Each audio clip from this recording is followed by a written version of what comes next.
We are live Saturday afternoon football here. Fremantle versus the Melbourne Demons at the MCG. It's going to be Wharfy time. There's a lot of bald heads out there that we've already been talking about in the pre-match, Jesse. And this one is brought to you, people out there, by the beautiful BENQ Projector, the TK705 STI.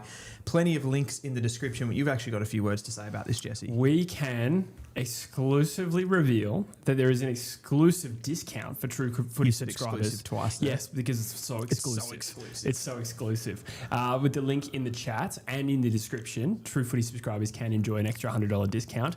There's also a second $100 discount available to anyone who fills out the form and becomes a member with BENQ as well. You can check out with a link in the description and in the chat what the BENQ Projector is, but you'll also see it today as we showcase how it works. You can have a look at it now, actually. It looks really luscious, really beautiful on the wall. It's got a short drop, Jesse, which is, it means that you can have it in a very, very small space. You can have this projector set up in a tiny apartment and you still get that beautiful 4K image. You can see the sweat beads glistening off Brendan Cox's bald head there as he was just on the ad. 100%. It's completely, like, in all reality though, it has actually elevated our watch along experience massively. We're never going back. We're never going back. Yeah. We're never going back, baby. This Once game you- today, Jesse, we'll get into this game. Once you go BENQ, you just say thank you. You've got all the lines. That was snappy. I know. I just know you, and I know you thought about that in the car on the way over. You said that there was bad traffic. There was bad traffic, actually. Yes. I bet you were going, what can I say about that projector? No, at any given moment, there's just monkey clashing symbols in my head. That's all that's ever happening. We've got the game today. Let's get into this game. Melbourne and the Freo Dockers. We've come on just a slightly later than I would have hoped. We've only got about 4 minutes until the game starts. Yeah. We spoke about the bald heads, the Max Gorns, the Brennan Cox type players. Even Stephen King has a bald head. And there was somebody, Petty as well. Yeah. Another baldy out there. Will that be a factor, you reckon? Well, that's what, I don't know. It brings a certain aerodynamism. Yes. Who has more of them? Probably Melbourne. Melbourne, I would say. Yeah. Yeah, with Petty, Gorn, and Stephen King. Does Freo versus just Brennan have the Cox. one? Yes. And is he playing?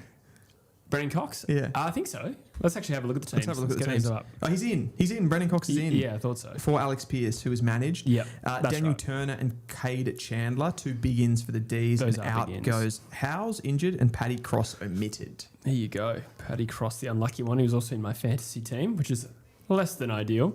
But yeah, a couple of big ins there. Kay Chandler's been awesome this season. And Disco Turner's an important defender for them. Absolutely. But I think on quality, we know which side is the better one. But do you reckon Melbourne are a sniff here? They're really good at the MCG. On the one hand, you could say Fremantle's 8-2. They've already got the minor premiership sewed up. Any chance the hunger drops off this week? I think that's probably the big thing here. I mean, obviously Melbourne do play this ground really, really well. They've stunned a lot of teams at the MCG, so that could be a factor for the Dockers. But I do think that we've kind of said this a little bit about the Dockers, though. They haven't really been... You expect them to go on a little bit of a bad run of form. Like, I think a perfect situation would have been that they lose that game to the Giants a few weeks ago, and then they just start to wobble a little bit and they get a little bit nervous around that. They've been able to bounce back every time they have had that little bit of a wobble. I think that's kind of the sign of a really good team. I'm not concerned about them. There is, I suppose, the hunger factor where they will start to just come into this back end of the season. I've got a question for you, though, and it doesn't kind of relate to this game as much. Could you see the Dockers having a look at that Crows game as a game to seriously rest players and try to lose that game to deny Brisbane a top 4 spot? I don't think it would seriously happen, but I understand the merits of it.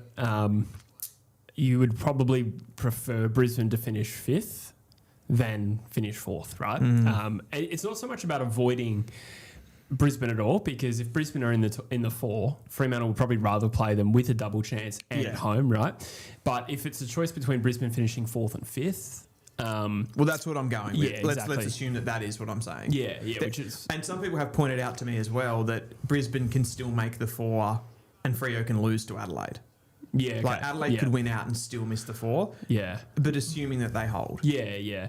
I think there's benefits to it. I just don't think you ever do that. I don't think you ever... I suppose you could, in theory, you could rest players as a means of preparing for finals, but not try and lose the game. You still try and win the game, but you rest those key players. But, I see what you're saying. I just don't think that will really be just to be entering clear their here, I mind. do mean rest players to lose the game, not deliberately lose. Yeah. Well, you can see it as an opportunity. I mean, any given a game for the rest of the year is an opportunity for Fremantle to manage their players if they need to. Make the 4-2, can't they? Mathematically, They can still make the 4. There's a log jam in there. There but they is. would, if they lose this today and Geelong beat Essendon, they're outside the 6. Wow, that's crazy. That is crazy. Yeah, it is tight for that 4th position as Melbourne get the first clearance score and goes inside 50. Can he find Fritsch, who we heartlessly traded in our last video? That was not Just well one of their received. best players of the last 10 years. Upgrade 43 to 20 though. I still have a feeling with Fritsch, though, that he's dispensable. Yeah, I can't shake that feeling. he's a pretty dangerous icing on top player, and I think for where they're at, like now that we're not actually doing a simulator and we're just exploring the idea, I think they'd much rather keep him. Sure. Would you rather, though, and I know this is an unfair fight, but would you rather one of those more robust Rayner Bailey explosive types? Well, they could get Bailey Humphrey this year and not have to get rid of Fritsch. I think Do you that's know what I mean? perfect. Yeah. Or who was that? I couldn't actually tell who that was. We'll see when they go to zoom in here. That is that Daniel Turner? No, Who's 37? Is that Chandler? it might be Chandler. I'm not good with numbers, but it's a small player. Yeah, it's Chandler. Yeah. Here we go. Sparrow. Sparrow having a season, Jesse. Another big talking point in terms of trade and free agency, having still not re-signed with the Melbourne Footy Club. And I do think it's a bit of a red flag if you're this deep into the season and you're still undecided. There's not too much to be gained for Sparrow putting off the decision now. So what do you think is the sticking point there? Because if you look at... Sorry, as I just go into the stream here. The whole thing was that he was wanting to go home, but now I've seen a lot of other clubs linked, including Melbourne teams. Well, I think Essendon has put a sizable offer in front of him as Patrick Voss takes an uncontested mark inside 50. I think Essendon is just having a pop. As far as I've seen, I don't think there's another club really linked to him in Victoria. I think it's just Essendon who've tried to sort of sway him over. I think that's a bit more aggressive trading than really thinking he's gettable to move from Melbourne to Essendon. Right. I think it'll be SA or stay. SA or stay. SA or stay, as the adage goes. As the adage and it goes. seems to be Port Adelaide who are more interested than the Crows. Yes. As Voss comes in, it Makes looks pretty no good. mistake. Pretty quiet MCG Stadium as far as attendance goes. Yes. We are getting a little feedback that there is a tiny slight bit of echo. Yes. I've seen that in the chat. Does anybody else want to just come in and just let us know if that's 100% correct? Yeah. A couple of feedback points would be great. A couple of feedback points, yeah. We are also on Sideline FM for those who want to listen with less delay, or perhaps you're at the ground and you want to listen to us in your ears, as tempting as that is. Yes. And a lot of people also criticising us for being late, as Fiona Kirk points out. That was my fault. That was also my fault. There was a traffic related scenario that I had not prepared for.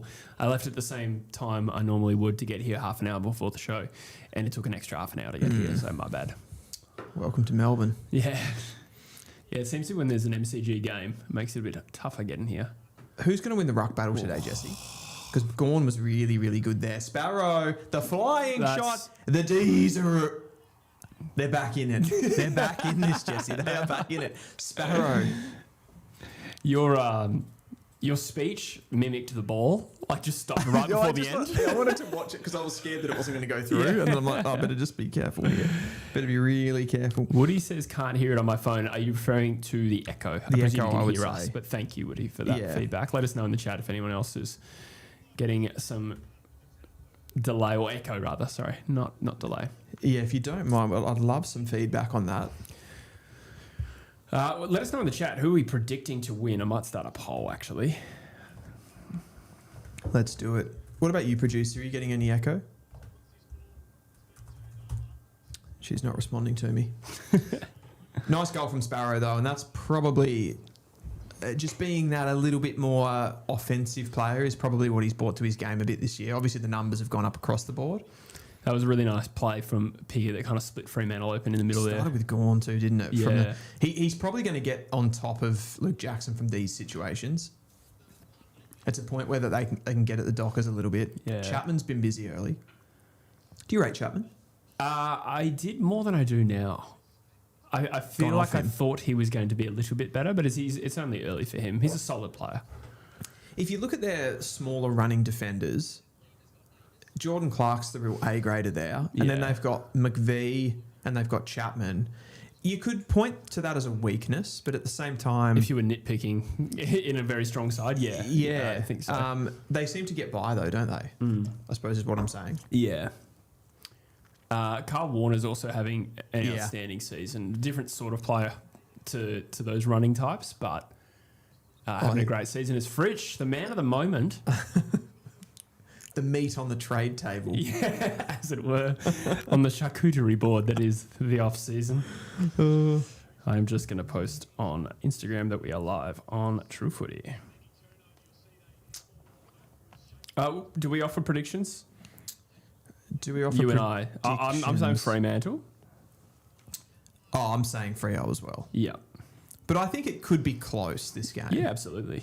Melbourne has made a pretty strong Ooh, start. Fritsch into the post. I'm just going to see what I can do about this audio situation. Okay, so we're getting a little bit of feedback.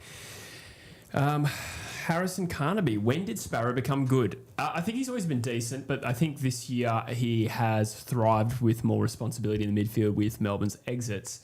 He's had a great season, and it's a good timing for him in a free agency year. He'll sign a pretty big pay rise, whether he goes to Port Adelaide or stays at Melbourne. But I think if you're Tom Sparrow, like you've already raised your value. What are you really waiting for? I suppose he's still deciding. But I do think it's a bit of an issue for Melbourne. If he were to go, now he would probably generate some sort of compensation. Well, he definitely would if he left as a free agent. And what that is remains to be seen. It could be band 1, which would be a pick in the teens. Oh, good strong mark by Chapman. Band 2 would be a pick around the early 20s, I would have thought. You'd rather keep Sparrow for the position they're in. But they could have another strong off-season here in Melbourne with 2 first-round picks. They could add another one. They could add Bailey Humphrey with one of them. Rogie says, playing that ultimate footy team in Richmond or Essendon come up. That's so true. Yeah, I whipped up a little game on truefooty.com.au called Ultimate Footy Team. You can find it under free tools. And you basically assemble a team with one player from every side. And you've got to pick, obviously, one from each team. And it automatically tells you, the bounce of the ball, a little bit, meaningless in the end. Go and play it yourselves if you want to see how it works. But you can. It's sort of like 23-0 where you can respin the position. So if you get Essendon and defender, you've got to pick an Essendon defender. And you can respin the position so it could change to midfield and you can get Zach Merritt. But it's a fun game. We have a leaderboard. The audio is now... I don't think it was double audio. We're just getting some like weird... Okay, so that was confirmed to be a thing? It was... Dudley! Is that a goal? Dudley! Well done. Patrick Voss did very well to get the handball out there. He did. I just think that what they've done, Fremantle, with how they've built that forward line, I feel like in the modern game, they have the perfect players. Yeah. It's all like really, really kind of strong, contested, nice blend of like ground level and aerial threats, but it's all power. Yeah. They're all powerful players. None of them are, like a lot of people talk about players that are crafty and they get separation and they find space. Freo don't have that because it's not really the modern game. Yeah. That's very true. Melbourne are actually the top contested ball side in the comp over the last 10 weeks. So they actually match up well on Freo in their respective strengths. Interesting.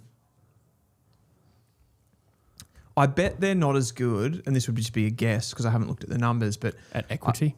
They're not as good of an equity side. Yeah. No, I was going to say, I reckon Freo, and where I see Freo as a really, really strong team, isn't necessarily like a pure clearance point of view. It's more of that post-clearance contested possession. Yeah. Yeah, you're right.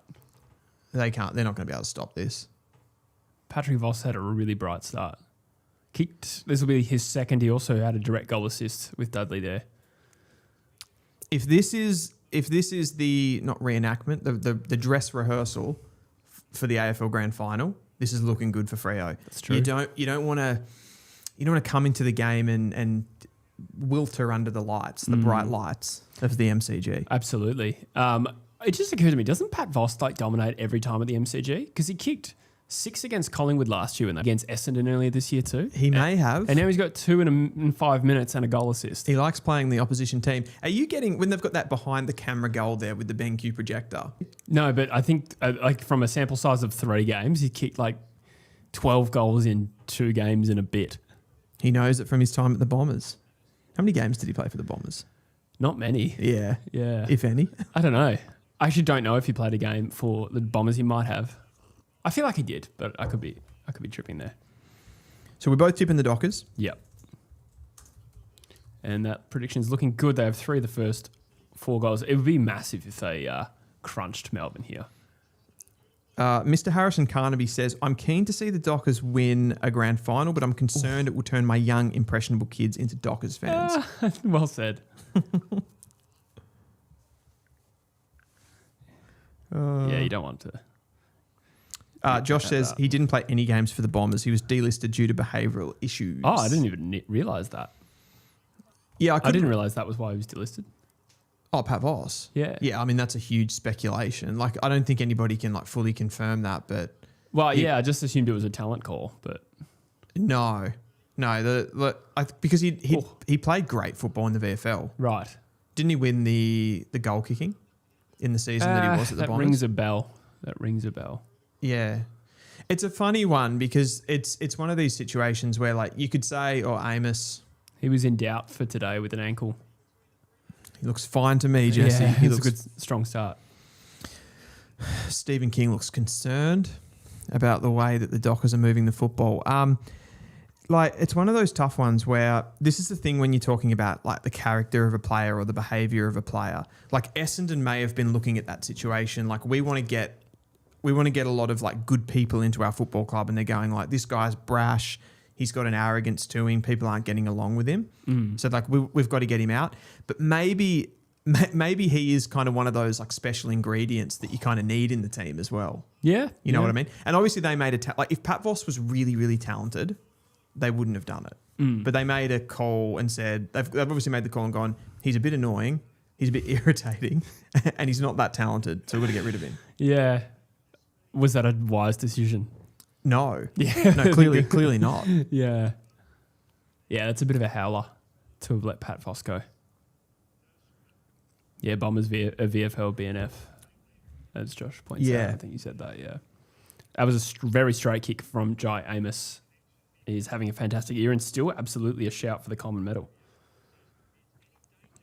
I think Pat Voss has even come out and said since that he kind of needed the wake-up call. Yeah, right. So there was obviously like a part of him not like putting in everything. Yeah. But he's like, you can kind of see the brashness of him, right? Like on the field, but also, do you remember when he was picked up by Freo in his first season there, he was like commenting piss-taking sort of stuff on Essendon posts. No. What was you don't that remember again? that as well? Not off the top of my head. Do you watch football? I'm not really a fan.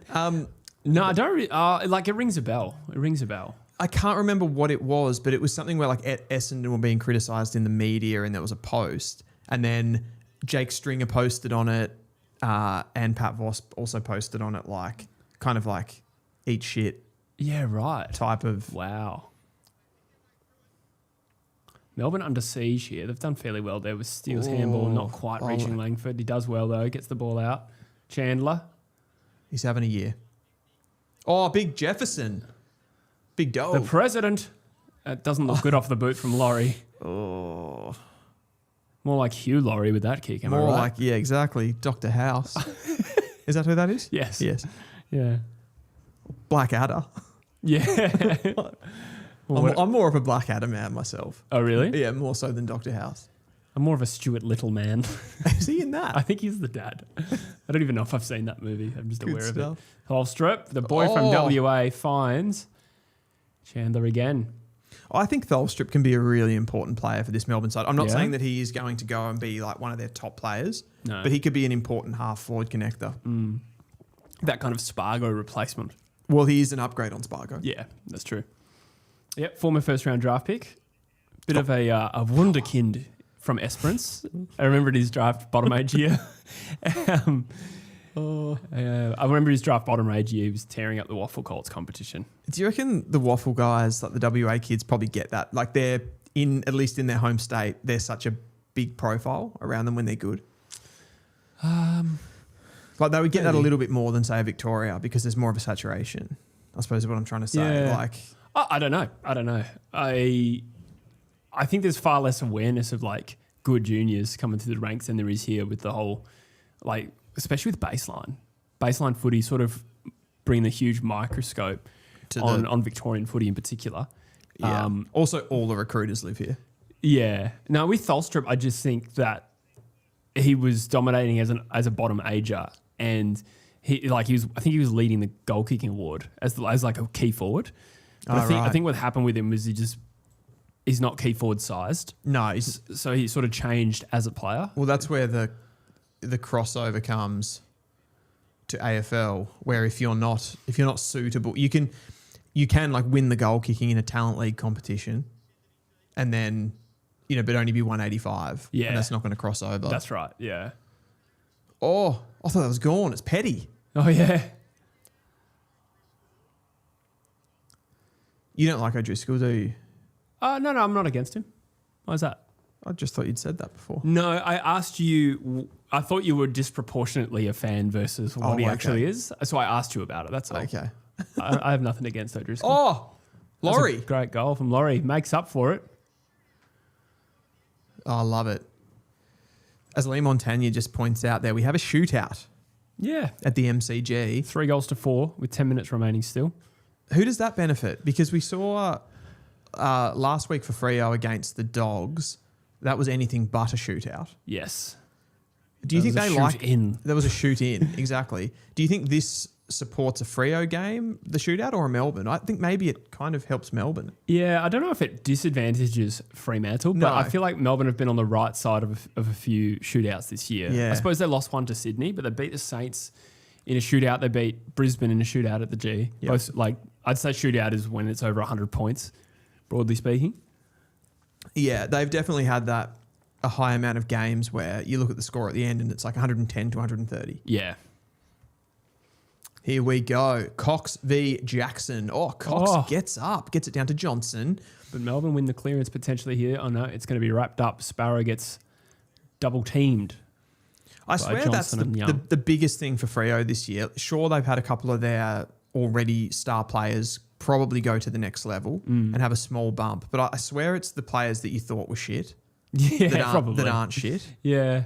That's a bit of a good team effect, though. It is. Sometimes that's chicken and egg. It is. And then a lot of then opposition teams, when you start to be successful, they'll come for those guys, right? Yeah. They'll go like, we can add this guy, a bit of a value add. He's a star playing for Freo or Michael Johnson. And then they get him in and he turns out to be kind of what you thought he was originally. Yeah. I mean, I think we fooled the world briefly that Dom Sheed was a gun. Yes. Yeah, that's great example. Yeah. Yep. Here's Mason. Bit of an intercept mark. Oh, Mason. Oh, is that Laurie again? Yes, it is. Wow. So he had 3 shots at goal. One of them was a shank, but he's got 2 goals. Oh, Justin Longmuir was about to pop a testy. Oh, my God. What are we doing at halftime, Dylan? Are we picking our 22 or under 22? You just didn't even react to that. I did. I just had no... Yes, we are. Yeah. We certainly are. And you were telling me before, Murphy's not a lock. What? That absolutely never happened. You tried to set me up. I actually can't wait for it because I've prepared nothing. Yeah. And right. I'm just going to absolutely freeball it. I've done a lot of testicular references today, which is on brand, frankly. But I've had a once over of it. You've had a once over? I've had a once over. Okay. Do you reckon it's peaked like the All-Australian team, just purely on performance this year? That's probably the way I'd lean. How do you mean? Sorry. As opposed to like potential. Oh, okay. Yeah, no, it's got like I think the 22 and under 22 has to be more on performance. It should, shouldn't it? It's not you're not sort of like, how we talk about a lot with the redrafts. Yeah. How you still are looking for that next 10 years and what they can Yes. become.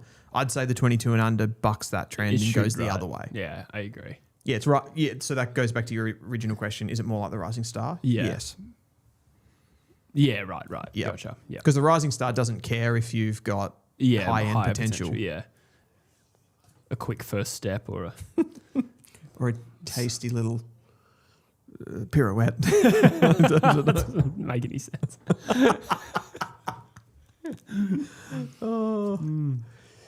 We have got a ball game here. It did kind of look a little bit dicey there for Melbourne with a few easy Fremantle goals, but then the exact opposite of that just happened as Matt Johnson wins a free kick. I think It's that's going back. ultimately going to be the deciding factor for Fremantle this season in those big games. Like, that they're going to dominate you for times. You've got to be able to hold up. Absolutely. And so far, neither team has held up in this game. Like, it's been a lot of scoring. That's the thing. Has there been a game? Answer me this. Riddle me this. Okay. Has any team against Fremantle not had opportunities to do damage and like dominated parts of the game against the Dockers? Yeah, without going through it forensically. Hawthorn. I suppose you're right. Yeah, Hawthorn. Yes. I mean, they had periods of ascendancy. That's true. Sydney. Yeah. The like devil's advocate to that is Pickett kicks another goal for the Demons. They hit the front. Freo have always been able to answer whatever's been thrown at them. Mm-hmm. But they do give you a look. They do give you a look. That's well put, I think. Yes. It's just more often than not, 18 times out of 20, that look is not enough. So far, though, Melbourne looking pretty good here at the MCG. What did you make of the, I don't know if you heard this, but Freo want to bring Wharfie Time to the finals and grand final. Did you catch that? Yeah, so remind me exactly what Wharfie Time is. Is it not just the crowd going, hey, Wharfie Time? Sorry, that's really rude. It comes up on the screens and... Yeah, okay. Like there is some sort of It comes up on the screen. intentionality. Like it's not just a random feeling. I mean, it is to some degree, but it does come up and on the instructs them to do it, right? Yeah. And they get the flashing... The LEDs start to flash. Okay, because like Wharfie Time's always been a thing, but that's a new thing, I think, is it? The on the screen. Well, it seems to. This is the first time we've ever talked about it. Yeah, you're right. That's true. And there's a button, isn't there? Isn't that a joke or a running joke that they're like a button goes off and it's kind of like the radar. It's like it's like a wartime signal. That was a great impression of a Fremantle fan, by the way. Yeah. Maybe, I think you're right, yeah. So, I mean, if they've gone to the AFL and asked if they can use it in the finals, it's a thing. It's something that they do and not just something that spontaneously happens. Yeah, I think you're right, yeah. Because I kind of just got the impression it was someone with a banner, like how Joffa used to do that, like it's a game over or whatever. Yep. I kind of just thought it was that. Maybe it was, and maybe that's the change. I mean, I'm not enough into the Freo culture. Yeah. Well, I think they should absolutely be able to do it in home finals. Grand final day, maybe not. Okay. What do you think about them actually asking for it at all? Is it a good move? I'm surprised they even have to ask for it in a final, but I suppose there's different rules in finals, isn't there? Switkowski takes a mark. He should level a score here. Melbourne will be upset with that. That shouldn't be the sort of player that marks that ball. That should have been Switkowski kicking to Tracy, not Tracy kicking to Switkowski. Yeah, that's true. And yet, they're about to score. Harrison says Jesse's impression of Wharfie Time is pretty on point. Rogie says, I've cracked the Ultimate Footy Team code, just got 90. Well done. I built Ultimate Footy Team. Oh, okay. I haven't even told you about this. No. It's a new feature on the website. I've also created notifications for people on the website, members, when something new drops. Oh, okay. Yeah, which is nice. But yeah, it's like 23-0, except you pick a full team of 18, you get one player from each club. And it'll spin and it'll say like North Melbourne forward. And then you have to, but you can respin a position and the club a few times. Gotcha. Maybe a little too many times, I don't know. Okay, you're going to have to show me. Yeah. But let's say you get like Essendon defender.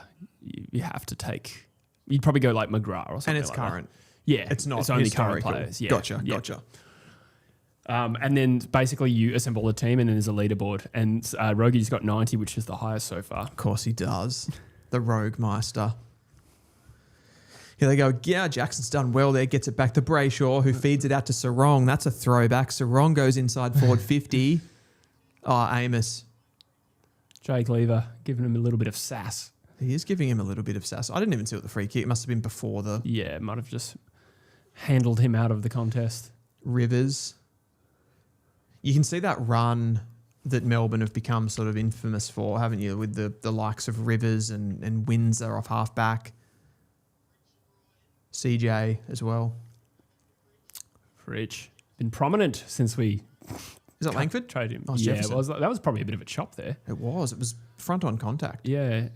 Oh my God. Is that the bounce? It is a goal. No. Okay, no. Was it touched? It looked like it bounced that way and not touched, but obviously it was. He signalled the post. Did he? No. The goal umpire signalled the post. Did he? Yeah, watch. Oh. It's not touched. Oh, it did hit the post. Hit Sorry. the post. Yeah, okay. Wow. Yeah, Gone. the first angle wasn't great for that. Tracy did well there to get a fist on that ball. That was gone. Had his name written all over that. Good play here from the D's. They do look pretty slick.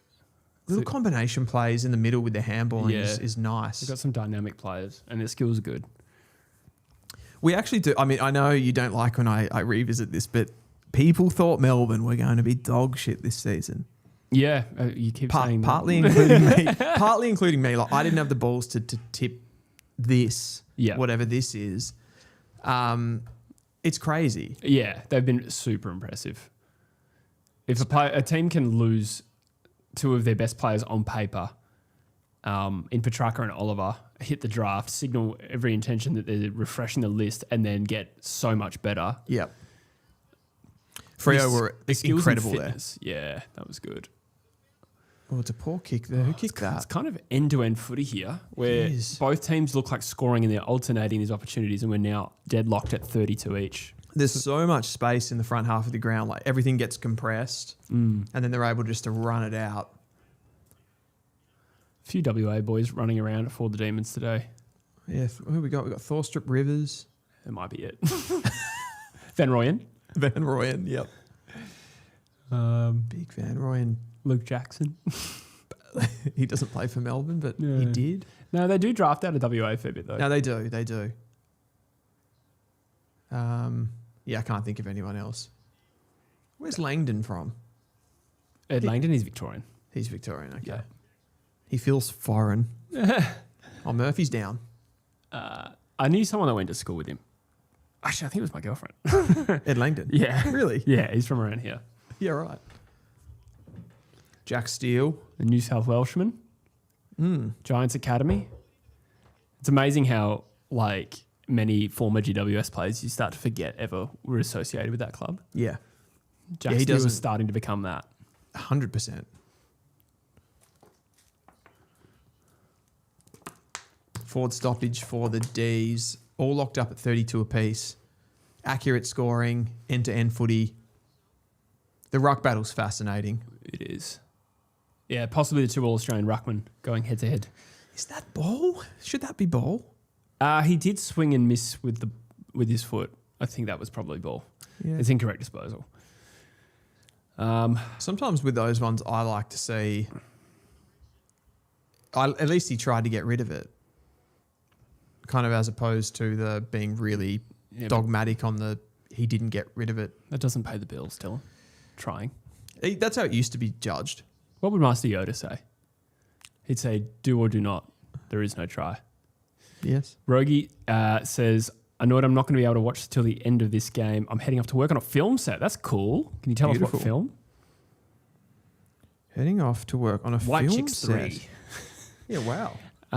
Bit of a local production. Josh says, I don't see a problem with Wharfie home finals. Port did never tear us apart in 2014. Yeah, I think they should be allowed to maximise their home ground experience in a final. I think more of the discussion, honestly, though, is not around whether they should be allowed. I think they should be allowed to do it, 100%. I think more of the conversation around it is, are you doxing yourself? Doxing? Not doxing, sorry. Mozzing, I meant to say. Mozzing. Remind me what mozzing is. Like a curse. Right. Are you because you're kind of you're forecasting I know they're on top of the Oh, ladder. because they did it for the grand final. They specifically Right. asked for the grand final. So I see. I think that is more of the conversation around this. It's like, and okay, being logical, you should just try and get the absolute best for yourself. Yeah. But yeah, curses and jinxes are not real. I was about to say curses are real. Well, of course they're real. But you can. I agree with you. They're not real, but it can. You can do things to add pressure. You can Yeah. do things to add pressure. Yeah, especially if it gets That's out. real. Pressure is real. Yeah. It's like the goal kicking thing. All right, Sir Isaac Newton. There is no difference between having a shot for goal from 35 metres out directly in front at training and a game, technically. Yes. Oh, yeah. I'm not disputing that pressure me? is a real thing. Just checking. I just want to set the boundaries. Yeah. Set yeah. the guidelines yeah, for this. I'm with you. Yeah, I wonder how much internal discussion is happening with the Fremantle playing group about today, about this being the grand final prep. Because that's an iffy one too. They're in that tricky part of the season where they know that everything is sewn up, and at this point all of the pressure is going to, and that's every team that gets to the top of the ladder. So like they've earned this, and they should be happy about it. But it does add a pressure, because now if you don't make, I'd say for Freo, a prelim would be upsetting for them at this point. To lose a prelim? in a Yeah, prelim, absolutely. that's a bad result for them now. Yep. Anything but a grand final appearance, I feel like, feels like they've missed out. I think Daniel Hoyne was talking on Champion Data this week on the SEN program that he goes on, that it's like the best statistical profile that they've ever seen. Yep. Yeah, I think he said, as Cosy Pickett lines up, this could give Melbourne a lead at quarter time. They have burned some opportunities while we were talking there. That Windsor shot from 50 was abysmal. I think he said it'll take injury, accuracy, or the occasion. Those would be one of those three things could get Fremantle. Other than that, it's nothing else. Yes. That makes sense. Yeah, what did he say? Injury, the occasion, and accuracy. IOA, he said. Oh, he actually said that. He actually made he made an acronym. All right. Injury, occasion, accuracy. The IOA. Yes. Yes. That happened to West Coast I think on the that's weekend. a city in India. That's Goa. Bray. After all the... Wait, so did we just go from Cozzy not scoring? Like, what happened there? Go on. How did... See, that was incorrect disposal. Yeah, it was. Letter of the law. Distinction would be... The ball kind of spilled out at that time, did it not? He also had a little bit less time. How did Melbourne not end up in front? How many shots on goal could they have had in that last 2 minutes? Starting with Windsor. Well, there was two. And what happened to Pickett? How did He just missed. I don't think he made the distance. Wasn't he in the pocket? Yeah. I wasn't watching carefully enough, though. I wish I could give you more. Yeah. I really, really do. We have 53 in the chat, guys. Thank you so much for being with us. Rogie says, it's nothing you would know, just an indie short film, and I'm the DOP, Director of Photography, for those watching along at home. Ah. Great work, Rogie. Love your work. I thought it meant something inappropriate. Josh Chaos says, sorry, Melbourne can't be that good. They lost to Essendon, their fortress. That's so true. Yeah. I suppose that comes with the territory of being a team that, how do you put, I don't know, like, as much as Melbourne have been excellent this season, they've come from such a place of inferiority, being so far down the ladder, and I don't think there's any, as much as they weren't scared of anyone that they played this season, they wouldn't have gone into those games against lower teams thinking we've absolutely got this and had absolute confidence. Do you get me? Yeah. I don't know. That Essendon one was a real outlier. It was. Essendon also just have this great record against the D's. Do they? Yeah, in gather rounds, they always win. Yeah, right. And this one was particularly shocking because Essendon's never been worse. And Melbourne's the best they've been in years too. I mean, Essendon have been absolutely putrid. Yeah, but they won a game by 8 goals. Which is the absurd thing. It wasn't like they won 61-60 in a stankerfest. It was like an assault. It's weird, isn't it, that the two games... They've won 2 games, right, the Bombers? Yep. They've beaten the D's and the GWS, Giants. yeah. Who, again, are a weird team and they're Jekyll and Hyde and all that kind of stuff, but they're kind of good at the same time. Yeah, well, yeah, their defeats were 6th and 11th or 12th. I think the Giants are 12th currently. Yeah. With St Kilda in 11th, yeah. You- So they're no, form against no them. Richmond. Yeah. No West Coast. Yep. Even North Melbourne or Port Adelaide. Yeah. None of that. Yeah, they do have one more crack at Port, but you're right. Do you reckon they'll get them? No. But No. it's winnable. Yeah. As far as Essendon's fixture goes, that's the most winnable left. You know, there is a world where they win that game and still finish on the bottom. Yeah, on percentage? Yeah. Yeah. Yeah. Interesting. Just chatting. Yeah, it's good stuff. But Adelaide, I reckon, will tear up Richmond this weekend. Adelaide will tear up Richmond. Well, that's okay. That'll hurt Brisbane, Yes. in theory. Yep. Although Brisbane had because what happened last week was Adelaide won by 72, Brisbane lost by 78. Yeah. So 150 points Adelaide got up on them. Brisbane eradicated like a lot of that last night, which was stunning. Against Hawthorn. Yeah. We probably should touch on that game just a little bit. We should. I might go to the old beer room, as it were. The lavatory. But perhaps we should also showcase the BENQ projector while we'll get it. Just have a look at this. Wow. Beautiful image that we're looking at. This thing blurs the lines between cinema experience and home theatre experience. This is incredible. The short drop projector from BENQ, the TK705 STI. I'm in heaven.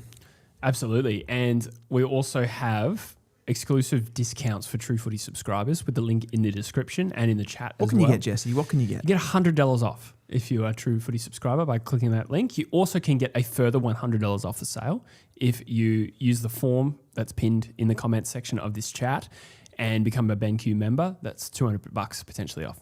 Beautiful stuff. I will let you be excused. Yeah, thank you. Don't know where I was going with that one.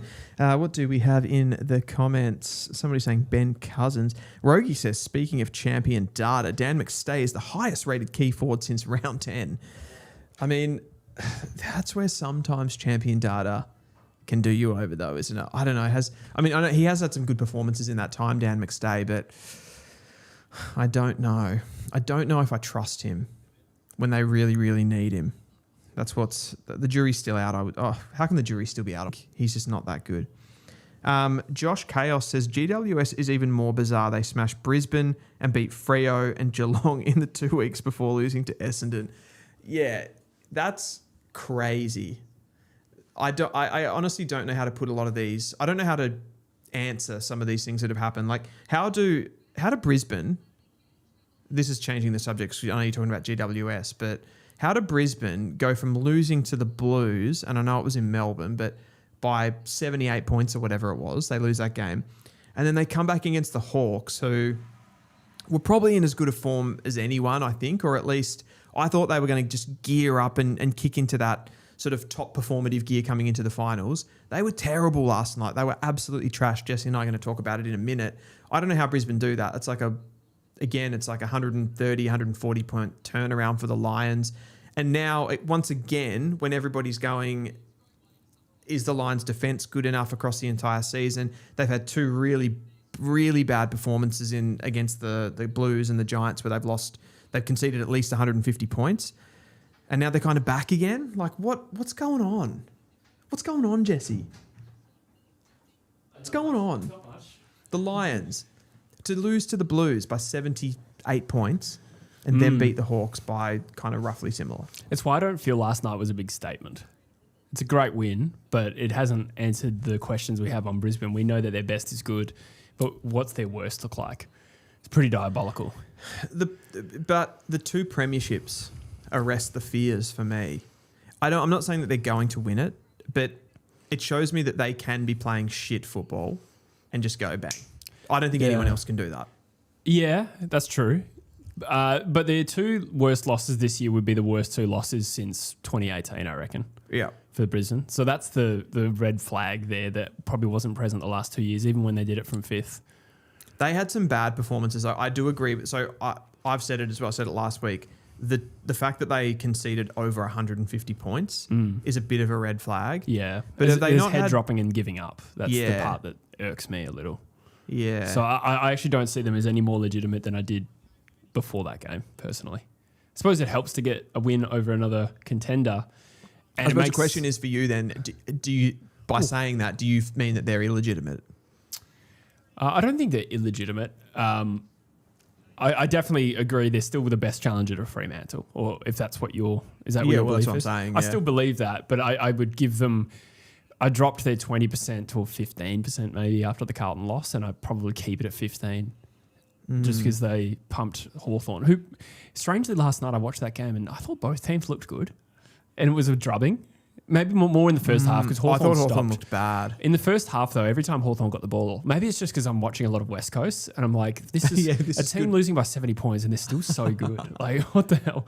I'm like, their kicks hit targets, bro. Josh Tracy, man. Great goal. Great start for Fremantle. Downtown. Yeah, the kicks. I mean, they're a good kicking team.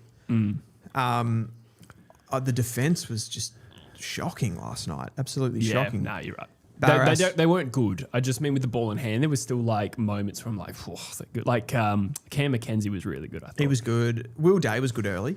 Yeah. But he went out of the game. Yeah. I think even guys like Ward and McDonald still had moments, not to glaze Hawthorn, they got pumped. But like, I just mean, it was a strange Watson game. was waxing. It was entertaining because there were so many good players on the field. Yeah. No, it was a big game. I feel like there's this season though in 2026, every time we get, and I have this is completely anecdotal. I have nothing to back this up, but every time we get two big teams coming for this big game, it ends up being a drubbing. Yeah, that's true. What was the last or how many occasions this year? Oh, Brayshaw tries to do too much. That's caught holding the ball. Someone just asked for who we think is going to win. I'm still going Fremantle. Dockers, yeah. What was a really big clash this year between two top teams? Maybe Hawthorn and Geelong. That was one of the games of the year. And it finished in a close game. Yeah, Brisbane and Melbourne. Yeah, sorry, the ones that finished in a close game. Brisbane and Melbourne very early. But, Fremantle hasn't really been seriously challenged by any of the other contenders this year, with the exception of Geelong got within 9, but Fremantle kind of dominated that game. Yeah. The Sydney game wasn't close. Yeah, no, I wouldn't include the Sydney game. Maybe you go back to round 1 when Geelong beat Fremantle. It's too long ago to be considered. Like at that point, we didn't even know. Yeah, we didn't know how big that game might be. I mean, we thought both of those teams would be sort of challengers, but I don't think you can do it that far back. Nah. I don't know. Maybe there's a few decent ones, but even Freo versus Brisbane, Freo are out here. Yeah, Frederick takes an uncontested mark. He finds Pat Voss lining up for number 3. Sydney v Adelaide. Yeah, that's a decent shout. That was about 3 goals. That was only a few weeks ago. It's like a fortnight ago. Adelaide beat them in Sydney by 16. Oh, that's right. Yeah, that was a good game. Hawks Wharfie time game. Yeah. I suppose so. But that still, Fremantle steamrolled them late, but I suppose it was a good game. Yeah. Yeah, I am probably blurring the lines a little bit there between like a close game and a good game. There's been some good games, but it doesn't seem to end. We haven't had that absolute blockbuster when there's a minute to go and they're holding on for dear life. Other than Easter Monday. And Brisbane and Melbourne, which was round 4. How long ago was that? Yeah. It's not been a consistent thing, getting those good games for sure. I also think Fremantle will poleaxe the opposition in the grand final this year. I don't think it'll be a close grand final, whoever it is. You reckon Freo are going to poleaxe the opposition in the grand final? Yep. Really? Yeah. What sort of margins are we talking about here? 10 goals plus. 10 goals plus? Yeah. They're an unrelenting team when they get going, and we've seen the trend with a lot of grand finals is that one team generally gives up. Yeah, that's true. And Brisbane, known giving up team. That's probably a bit harsh, but they have dropped their heads this year. So you reckon Sydney dropped their heads? I think we both said in our predictor, kind of mid-year predictor, that we thought Brisbane and Freo would make the grand final, did we? Yeah, I said that pre-season, which was a great call. Oh, did you? Yeah, they're not there yet, but... Yeah. You're a known Freo guy, though. Yeah, am I? Yeah, you are a bit. What do you mean a known Freo guy? You're a bit of a Freo glazer. Exact opposite. They're 18-2. Yeah, I know, but... And I was right. Yeah. I feel like I cop heat for things I'm right about quite a lot. You cop heat for things you're right about? Yeah, you're so pessimistic. Why do you think the Eagles are going to lose to Richmond every time? You're a bit of a Freo glazer. But you also think they're going to lose to North every time. Yeah, but We did lose the last one. Yeah, you did, but you won the previous one before that. Yeah. But nobody tipped that. I mean, You would have tipped North that week. to beat you. I tipped North both times. Yeah. We do have a better record against North. I got than the we do. bravery to tip my own team. Yeah. Jesse. I have the smarts to not tip mine. But we have the out of all the teams we played in the last 5 years, we have the best record against North. So that's actually backed by data. Okay. Freo are on here. Yeah, I reckon they're about to rip this game to shreds. they could be. Melbourne had a response last time it felt like that, but still. Birdman reckons the Crows match up with Freo the best. In results, not so much. I feel like Freo's dominated the win-loss. Yeah, I've got no idea. But I look at the way that they play and I worry for, like, I feel maybe Adelaide stack up the best in they can sort of compete with that game style. That, bruising, contested, sort of crunching game style. Adelaide can kind of go with them on that, but they're just not as good at it. Yeah. So I feel like if they played 100 times, like Freo win 90 of them. It's a lot. Yeah, it's That's maybe a lot of times. That's a lot of games. For me, too. it depends where. Like, I think Adelaide Oval, the Crows are a sniff, definitely. But in Perth, next week's going to be a dead rubber. Well, it's going to be in Perth Fremantle. unless it's in the grand final. Yeah, if we're talking like this year, yes, absolutely. Yeah. I think just head to head generally, Adelaide and Freo. I think Freo beat them narrowly in Adelaide and beat them comfortably in Perth most times. Yeah. Amos kicks a goal. And we're up to 18 points. 18 points already. This is it's getting out of hand for the Ds. Watching the game last night, like I do think that Hawthorn from a defensive point of view, like they really struggled to contain. I can't understand last night, right? That you've got a defender like Tom Barrass and you're going up against Logan Morris. Like that was never going to go well. Tom Barrass on Logan Morris, just way too nimble and mobile for him. Yeah. And you've got a player like Weddle. How is that not just the first port of call there? Yeah, it's a good point. Yeah, that's a horrible matchup for Barrass. Horrible. Yeah. I feel like Barrass will be much better against a Freo forward line. Yes. Like, against a Tracy type. Yeah. It's slightly still like Barrass is fairly immobile. Yeah. But I feel like he's going to have a few, like the way that Freo kind of deliver the ball, I reckon he's going to have looks, Barrass. Yeah. That's fair. Biffa says, "Hey fellas, love the content all the way from England. Shout out to you, Biffa. Whereabouts do you live?" I used to live in the UK. As the Demons don't get a goal. So Hawks smashed the Blues smashed the Lions smashed the Hawks. The competition is great this year. That's so true. Wait, say that again. The Hawks smashed Carlton. Yep. Carlton smashed Brisbane. Brisbane smashed Hawthorn. Yeah. All in the last month. What do you think is in that little triangular pit? I don't know why I was going to say something else. Who's the denominator in that made that happen? I feel like it's Brisbane. Yeah, okay. I get. It took me a second to understand the question. Like, but yeah, it's Brisbane's. I feel like Hawthorn defeating Carlton is normal. Yes. Brisbane should just beat Hawthorn, yeah. It should beat Carlton. I suppose the margins were the questionable part. That's the weird part. Yeah. Yeah. All 10 goals plus? Yep. 67, 70 odd, 78, yeah. Yeah. Yeah, that's the weird part. Yeah, my Blues. Home ground also a little factor there. Yeah. For sure. All of them, actually. Oh, petty. Petty little Mark. Lions don't respect lesser teams. They only show up against the better teams, says Birdman. That's an interesting point. What's their record against the best teams this year? Well, they were poor against Fremantle, but they beat Hawthorn. They've beaten Geelong. Carlton? No, Brisbane. Oh, Brisbane. Well, they've beaten Geelong recently. They lost to them earlier in the year. Yeah. Beat Sydney? Beat Sydney, yes, once. So earlier in the year, they lost to the best teams. Yeah. And now they're beating the best teams. And they haven't had a pop at Fremantle since they sort of roused this season. I know their defensive profile is worse than other years, Brisbane. That's but a I still great kick from Harrison Petty. Rub the ball patch. Oh, yeah, it's a reference. That's nice. I like that. That was a bit petty. Jesse. That's good. Biff is from Portsmouth. Oh, my best mate's from Portsmouth. Oh, Porty, that's down on the south coast, is it not? Yeah. Yep. What do they call the fans, the Portsmouth fans? Pompey. Pompey. Well, I think that team's called Pompey. The Pomp, yeah. Yeah. Yeah. I don't know what the people are called, though. Are Brisbane not just, if you remove the profile over the course of the season, are they not maybe just the same team that they've been for the last 3 years? And that's a team that when they need to win, they win. Maybe, yeah. I still find the big losses alarming, but yes. Like we've said, injuries play a part. Yeah.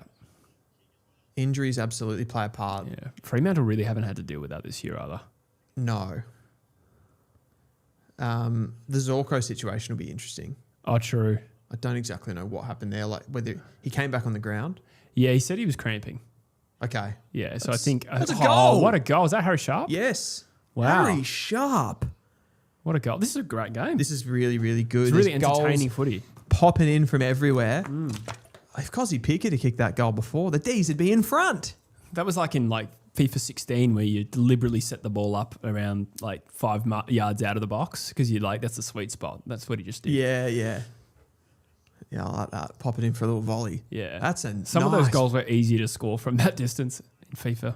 You know, sometimes when you kick Great a footy like that, that's where he would have loved that. It's one of those ones you do, if you're mucking around at training, you get in the pocket. I mean, it's obviously a high degree of difficulties outside 50 as well, but you're running away from the goals and you know that the ball's going to naturally just come back towards the goals. Yeah. And it just feels so good as you're drifting away.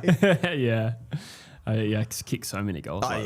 Yeah. Tons. Yeah. Tons. Yeah. I actually try to make it harder because it's more aesthetic.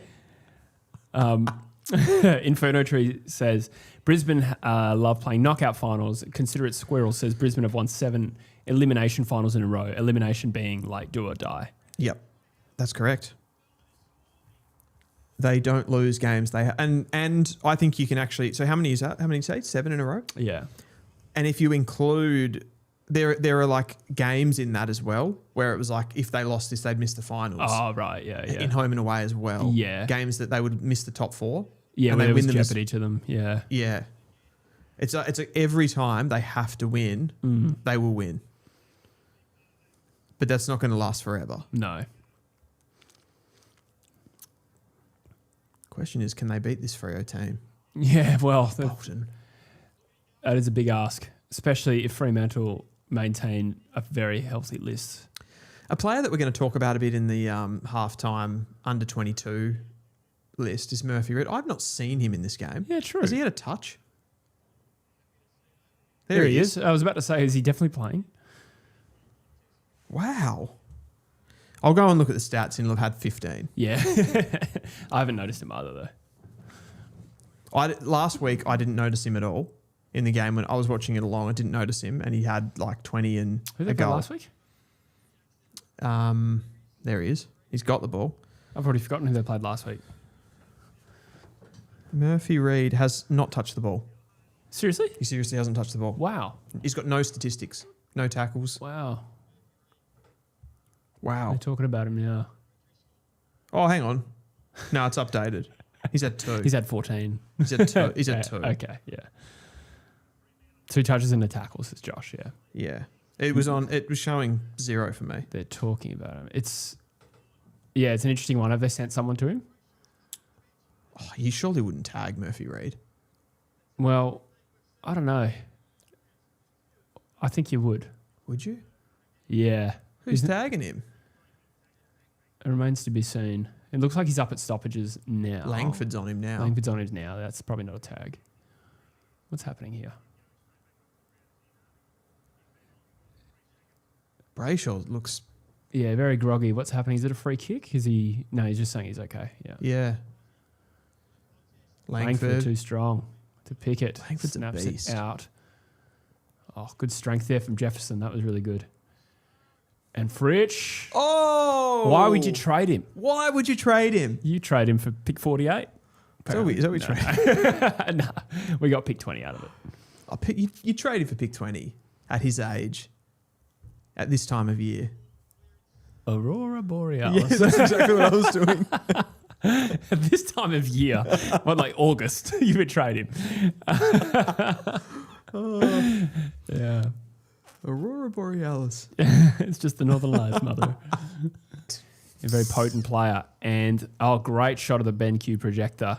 You can see what we see. Look at that colour. Amazing work. Amazing work from our producer. That's delicious. The D's hit the front 51-50. Brayshaw is hurt. Murphy Reed's not touching the ball. You're in heaven. I'm enjoying this. I'm enjoying the good game, It is a great game of footy. I still have no idea who's going to win. People loving your reference, by the way. The Aurora Borealis. Yes. I used to have a girl work for me called Aurora, and she was like 20. And every time she came in, I was like, Aurora Borealis. She hated it. She'd never seen The Simpsons. Like, born in like 2002. Yeah. Oh, that's actually great. I'm so glad you picked up on that. Yeah.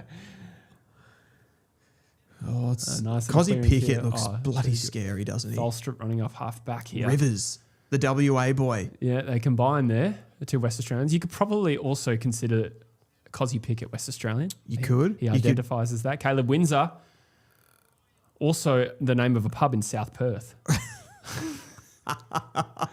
Bowie. Oh, take a Bowie, son. Oh my days! Is his name Dave? Finishes in this game. If you think about you had the goal from Harry Sharp. Yep. From the pocket. Harry Petty's set shot from Harry Petty. Yeah, that was a good set shot. The D's don't shrink on the G. No. Do the Dockers? I think their plan's still pretty good, to be honest. I wouldn't go that early. They're fine. Yeah, it's a free flowing game. I ask questions on this show. I just ask questions. They were just 3 goals up. Jai Amos's set shots have been great too. Yep. Rogie says no reaction to Jesse. Yeah, I made several David Bowie puns just then. Did you? Yes. What'd you say? I said, is his name David? Because he made that ball sing. It was terrible. It's worse when you repeat it. Is that Van Rooyen in the ruck against Mason Cox? Now that's worth the price of admission. Was there something there? No. Okay. I'm just like, it was a weird ruck matchup. It was. I mean, we could see a Benji Van Rooyen. Where's Max Heath? Is he not playing? Is he injured? Might have missed that. Yeah, you might have to sort that out. He's not in the outs. No. Did he play last week? Maybe not. I feel like I do vaguely recall an injury. But let us know in the chat. I'm starting to forget. Mason Cox. An intercept mark there in the back line. Luke Jackson has been anonymous in this game, I would say. Biffo's just said that he picked Carlton because Pompey are the Blues and are both terrible. And he said, why did you boys pick your teams? Mine's just inherited. I'm from Western Australia, so I support West Coast.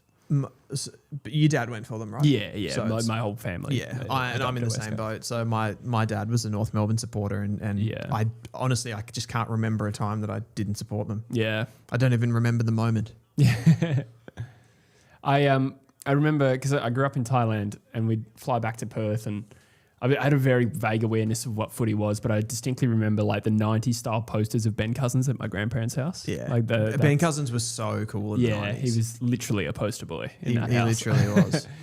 As Matt Johnson takes a mark. Girls wanted him. Men wanted to be him. Yeah. He's like a young Archie Perkins. Yes, that's right. That's a reference to, that's a very dainty kick out of defence. Tholstrup just rips the ball off Murphy Reed. They're looking like powerful and skillful at the moment, Melbourne. They are, aren't they? They look unfazed. Sparrow there. They look unfazed when Fremantle's defenders descend upon them. Wins is going to just run away from Brayshaw here. Look at Brayshaw trying to chase him down. Yeah, Wins is just galloping away. Galloping like a finds steed. Jefferson, the president. You missed my Leo Steed reference Oh, there. nice. Fritch. Langford! Oh, great mark. Great mark by Erasmus. Another West Australian. Yeah. Wouldn't think it with them being a Western Australian-based team. Yeah. Yeah, it's probably not the same if we include that. I was Extend really... that to Freo players. Langford should have marked that. Ooh. Was that not a mark? Pick 48, Bailey Fritch, that was a mark. I thought it was a Fritch mark. Was it touch? He's paid it. Yeah. He must have called touch, did he? Yeah, because why else would he not have marked that? Was there any doubt? Did he do something? Oh, they've just made a meal of it. Oof. And another high free kick given Luke away. Ryan is about to bust a testicle, Jesse.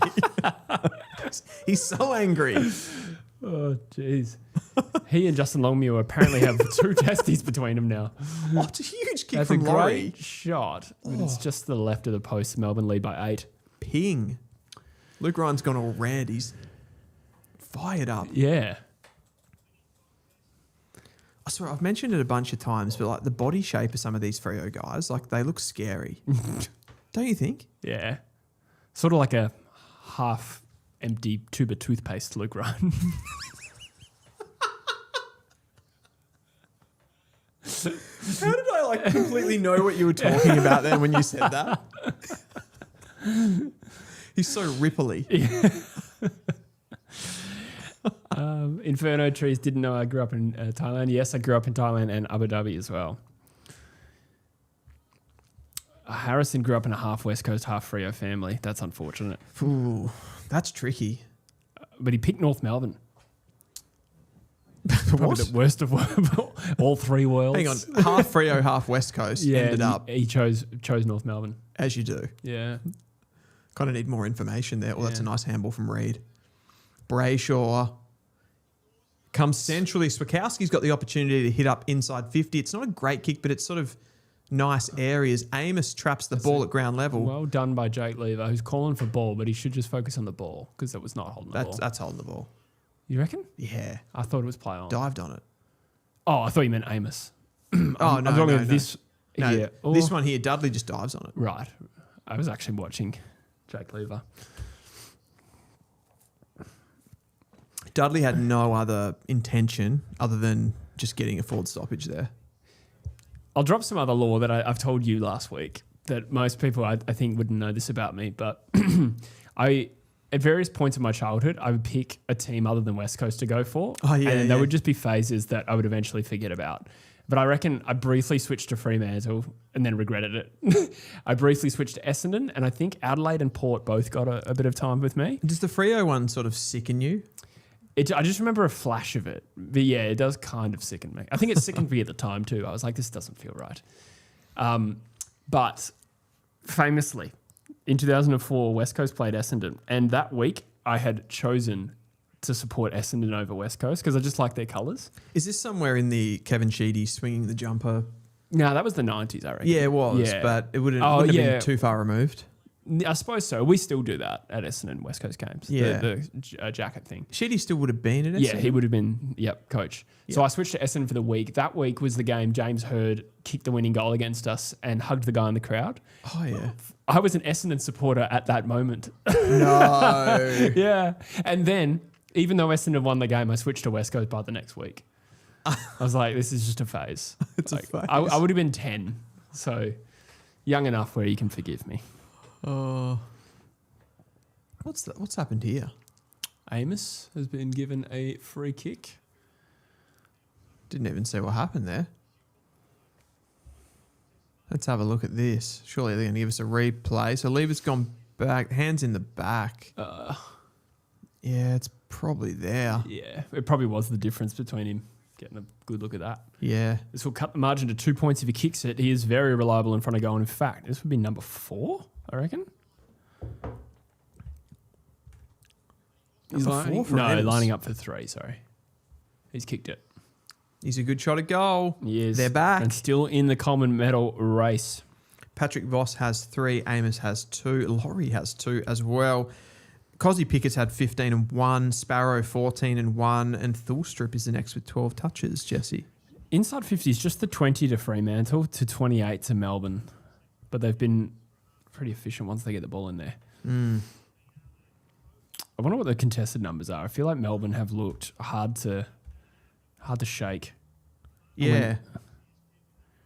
Clearance is 19 to 20. Contested possession. 24 at Wow. halftime. That's a battering. Wow. It has felt like Melbourne's had the ascendancy there. That's actually a bad sign for Melbourne, I reckon, in not holistically, but like in this game, the fact that Yeah. they're only 2 points up. Yeah, I know what you mean. Not great.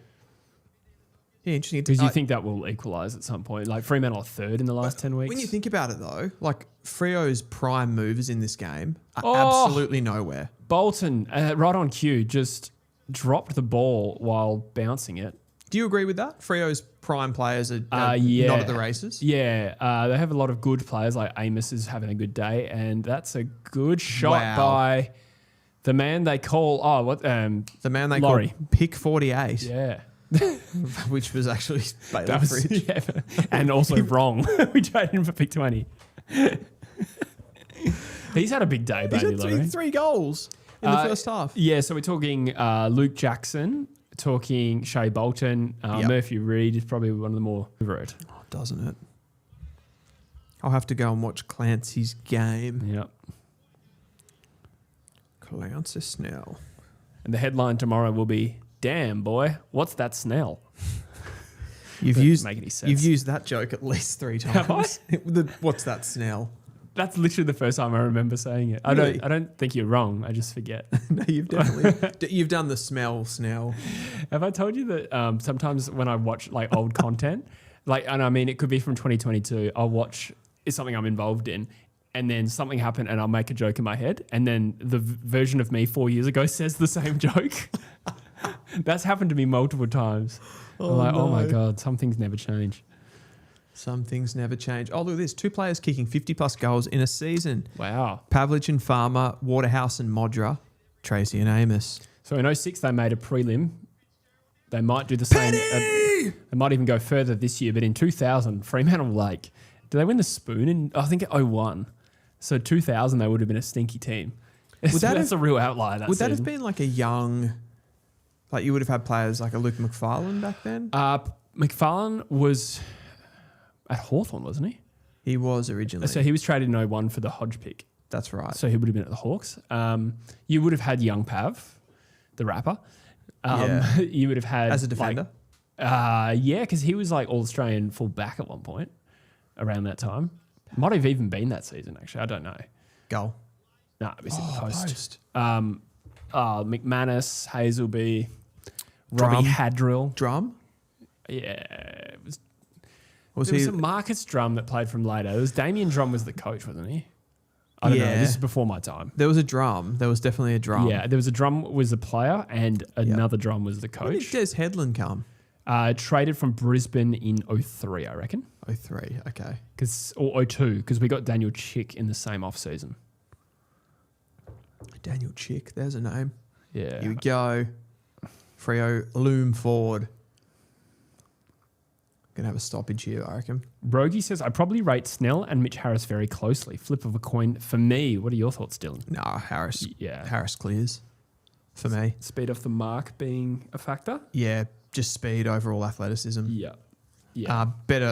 Has better scope with the ball. He's a bit erratic, Harris with the ball, but I think he's got That's a free kick. he's got more potential. That was really sloppy from Oscar McDonald. Maybe a bit of a professional free kick, to be fair, Yeah, but Yellow clearly card. infringed. Yeah, true. that's Good mark there. Cox has from- been good. Wow. A lot of bald heads right Yeah, next to each other yeah. at once. Do you reckon him and Max Gawn at the end of the game will just go and rub their heads together? No. There's the toothpaste. I have to call him Colgate. Or McLean's. I was going to make an Oral B joke. Yeah, right. Damn. The ball. Oh, Petty now. Was it Petty before as well? I was thinking that was Max Gawn. Rogie did ask right before that. So Josh says that joke is so old it's starting to snell. Rogie says, I'm curious why Snell has fallen off in your rankings. Because I think like ESPN and even Toomey still have him top 10. Top 10, yeah. Yeah, I just don't think he's... I suppose it was... I'm basing the outcomes of where I've got him in the rankings based on the champs. Like it doesn't necessarily bother me that someone has a bad championships, but it bothers me of why they had a bad championships. I thought the step up exposed him, specifically with speed. Eli says, as the 20th anniversary of the 06 Premiership, what is your memory of that day? So I was lucky. I was in Adelaide for something else the week before, and the Eagles were playing in a prelim against the Crows. As Pat Voss lines up for number 4, that's an outrageous goal. Oh, wow. Outstanding goal. And Fremantle... He will not stop running. He will not ever stop. Oh. God, he just reminded me of like a dog that wants to get out. He just like opened the door and just shut it forever. Zoomies. He had the zoomies. Yeah. Yeah. I would just leave it shut forever. It's like he kicks a goal and he kind of has, in a way, he has no composure. Yeah. He just kicks the goal and then just goes like a rush of blood. Yeah. He and Jack Higgins should hang out. Yeah, Jack Higgins is a lot of fun. Or feels like a lot of fun. Yeah, true. Yeah.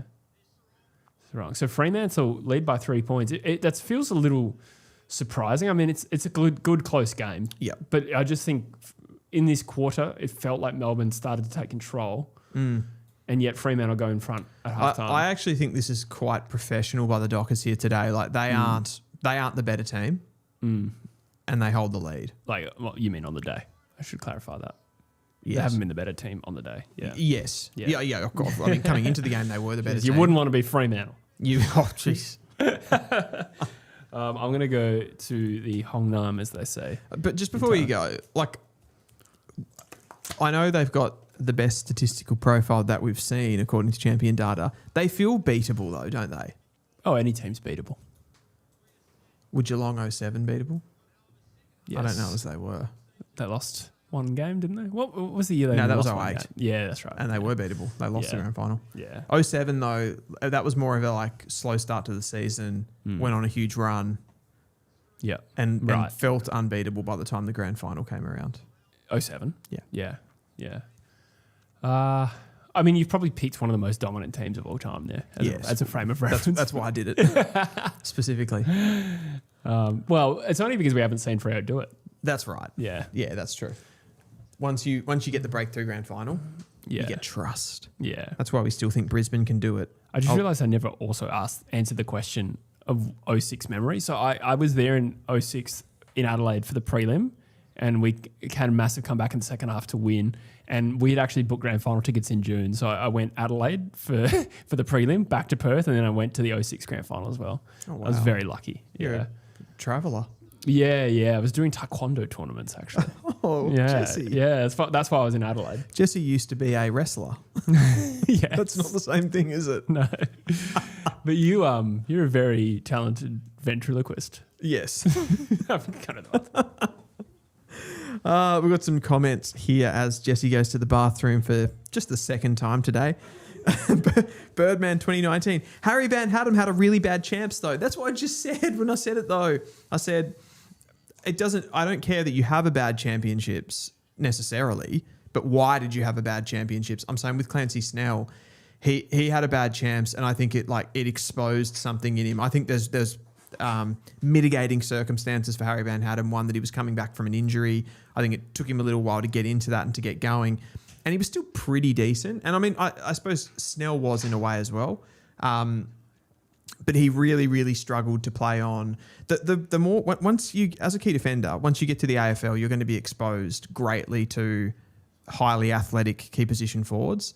And I think the modern day defender needs to be able to play on those types. I think Snell might struggle a little bit, which will hurt his draft ranking, albeit up until this point in the season, he's one of the best performed key defenders. So that's why people do have him ranked so high. I'm sort of predicting that a little bit more than anything else and not basing it on performance. Eli Luth says, surely Longmire is coach of the season. Yeah, probably has to be. I would go, yeah, of course, actually. I suppose it's one of those awards that's given out. You'd sort of love to do it after the grand final, just to absolutely sign it and go like he was categorically the best in the competition, won all these games, won the premiership. You sort of feel like, for example, last year, you'd probably at this point in the season, you would have gone, let's give it to Nix. And then he goes out in straight sets. I'm not saying that's going to happen to Freo, but you'd kind of like that evidence. But up until this point in the season, you'd absolutely go Longmuir.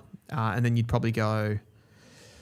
Who would be second? You would probably go King, wouldn't you? You'd probably go both these coaches that are coaching today.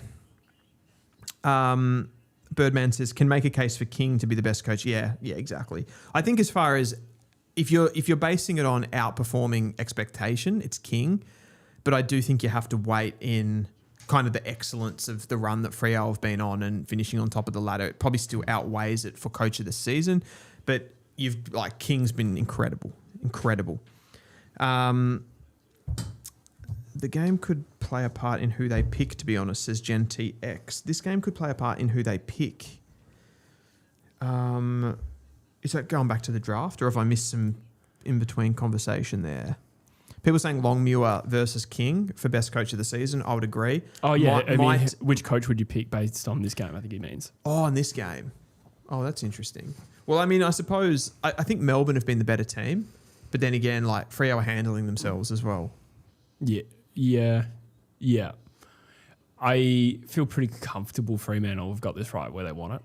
Yeah. I think the point around contested ball, Melbourne dominating that stat and being 3 points up, sort of suggests there's not a lot of upside for Melbourne here. Yes, that's what I think as well. Yeah, so that was a really good burst. We've seen some really good footy, and if Melbourne end up in front, they could absolutely do that. But at the moment, I think Freo are pretty comfortable, especially with the second half team that Fremantle have been all year. Yeah, completely agree.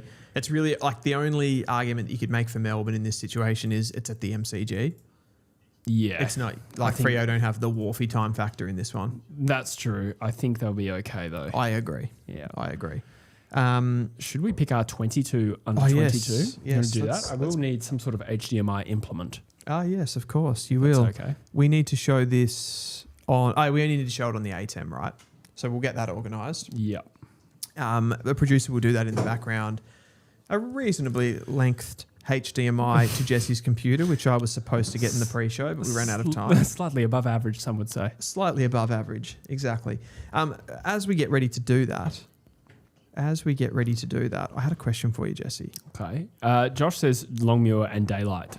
So Longmuir for coach of the year. I think that's probably valid. Yeah. I think it's valid. I think King is next. Yeah, definitely. But what I was saying while you're in the bathroom was that you've got to give it to Longmuir because you have to factor in, although I think King's outperformed expectation more than what Longmuir has. Yes. But you have to factor in the excellence of going to that top level. I agree. The jump from going from what Freo were last year to a team inside the top 8 who didn't win a final is still significant. Yep. And he's made that top jump. It's harder to go from 5th or 6th to 1st than it is to go from 15th to 7th. Yes. Does that make sense? Especially when you're distantly first with the minor premiership sewed up with how many weeks to go. And the best statistical record in the history of the game. Yeah, right. Yeah. Gross. Gross. I think we've got to give it to the man. We do. So, Dylan, you haven't done any prep for this, but we're going to pick our 23 under 22. So I've built this on truefooty.com.au. We have 40 players nominated for the 22 under 22. We're going to pick 23 because I don't know how they're actually going to do it, because the inception of this 23rd player really ruins the name 22 under 22, doesn't it? Yes. Yeah, but we're gonna pick 23 anyway. You can do this as a free member on truefooty.com.au under the free games tool. And I'll just confirm whether they can see my screen yet. The producer says yes. Oh. So let's start. We have a site team. We'll look at that in a moment so we don't get influenced here. Yep. But we got the field view, Dylan.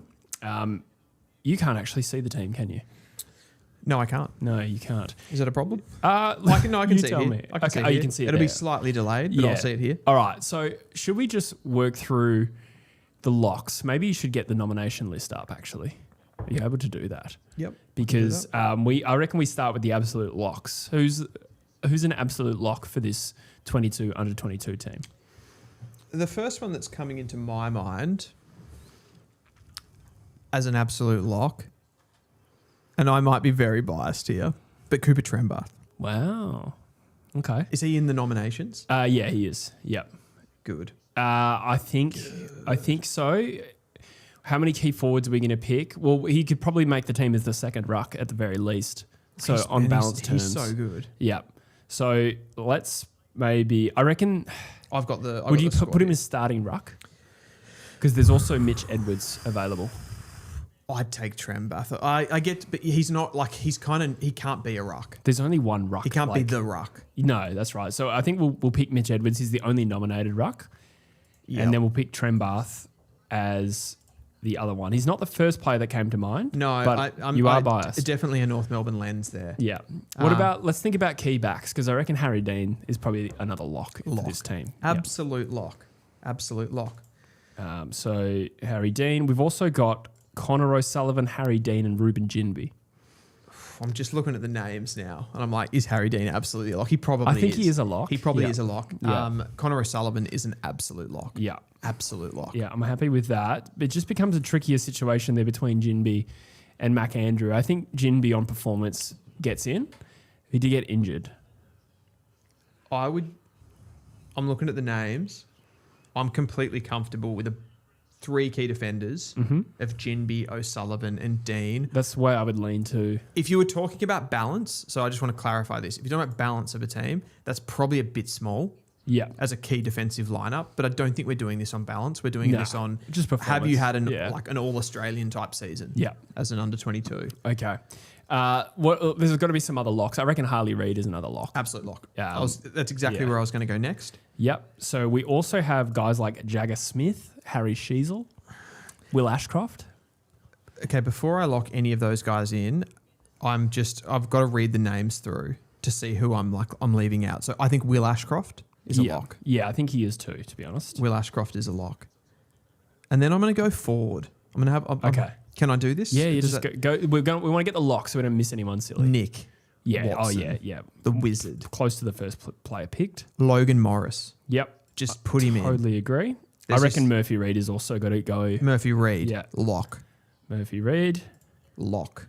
Great. So our team is starting to come together. There's only one general defender that's not like a rebounder or a key in here in Michael Selwood. Maybe we'll just leave him for the moment. But for me, I'm not having Selwood in this team. Really? Yeah. See, I think he would make mine.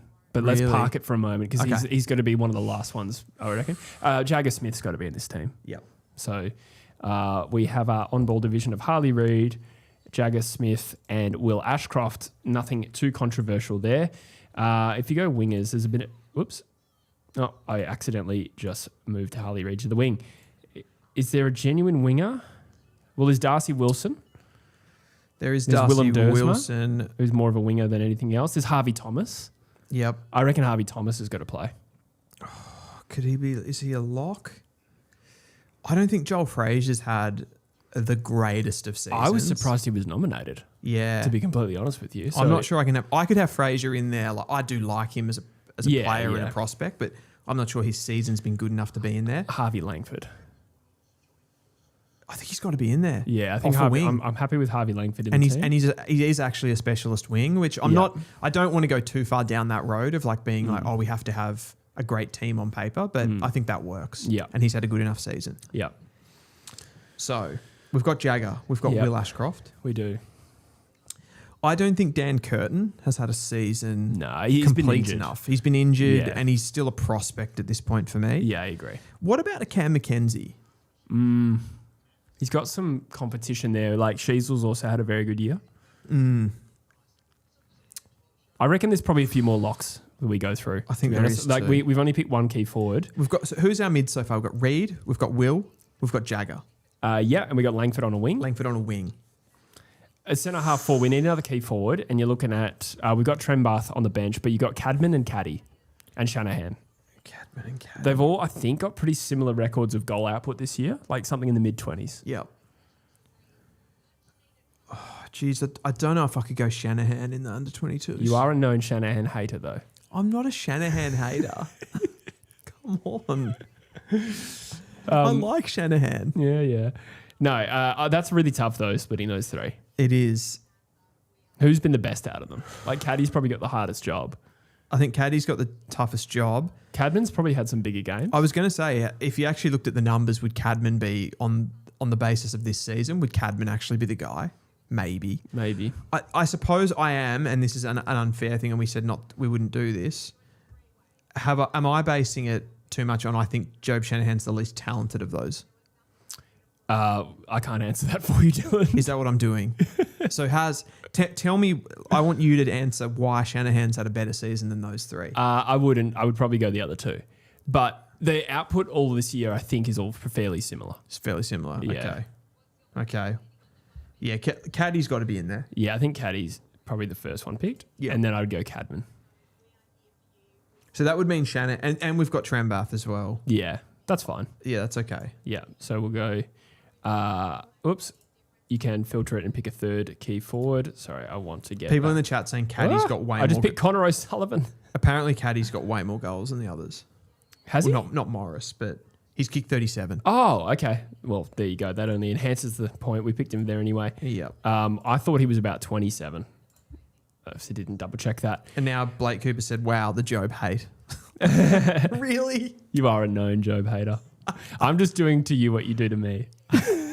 Yeah, fair. Darcy Wilson. I like him off a wing.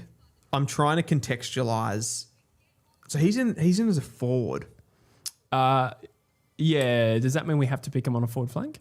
Who else have we got as a general forward? I don't think we can pick Seth Campbell off his year. Yeah. I like him. Yeah, I think don't. you go Darcy first. So we've got Reed. We've got Watson. Yeah. I think Darcy Wilson's the third one there. We don't need to pick another key forward. But do we just pick Darcy Wilson as a winger? But then we can't pick an extra mid. Yeah. So we'll be careful there. You could play Sheasel forward or something. Could you play Sanders? Because Sanders has had a great year. Has he had a better year than Darcy Wilson? I would have thought Wilson. I think Wilson's got a harder job than Sanders. I reckon Sanders, if you brought his numbers up and kind of what he's done, it looks better.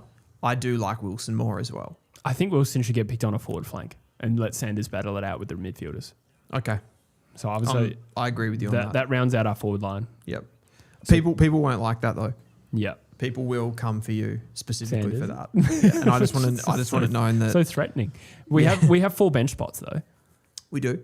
So who are our small forwards? We've got Murphy Reed. Murphy Reed, Nick Watson, and Wilson as the general forward.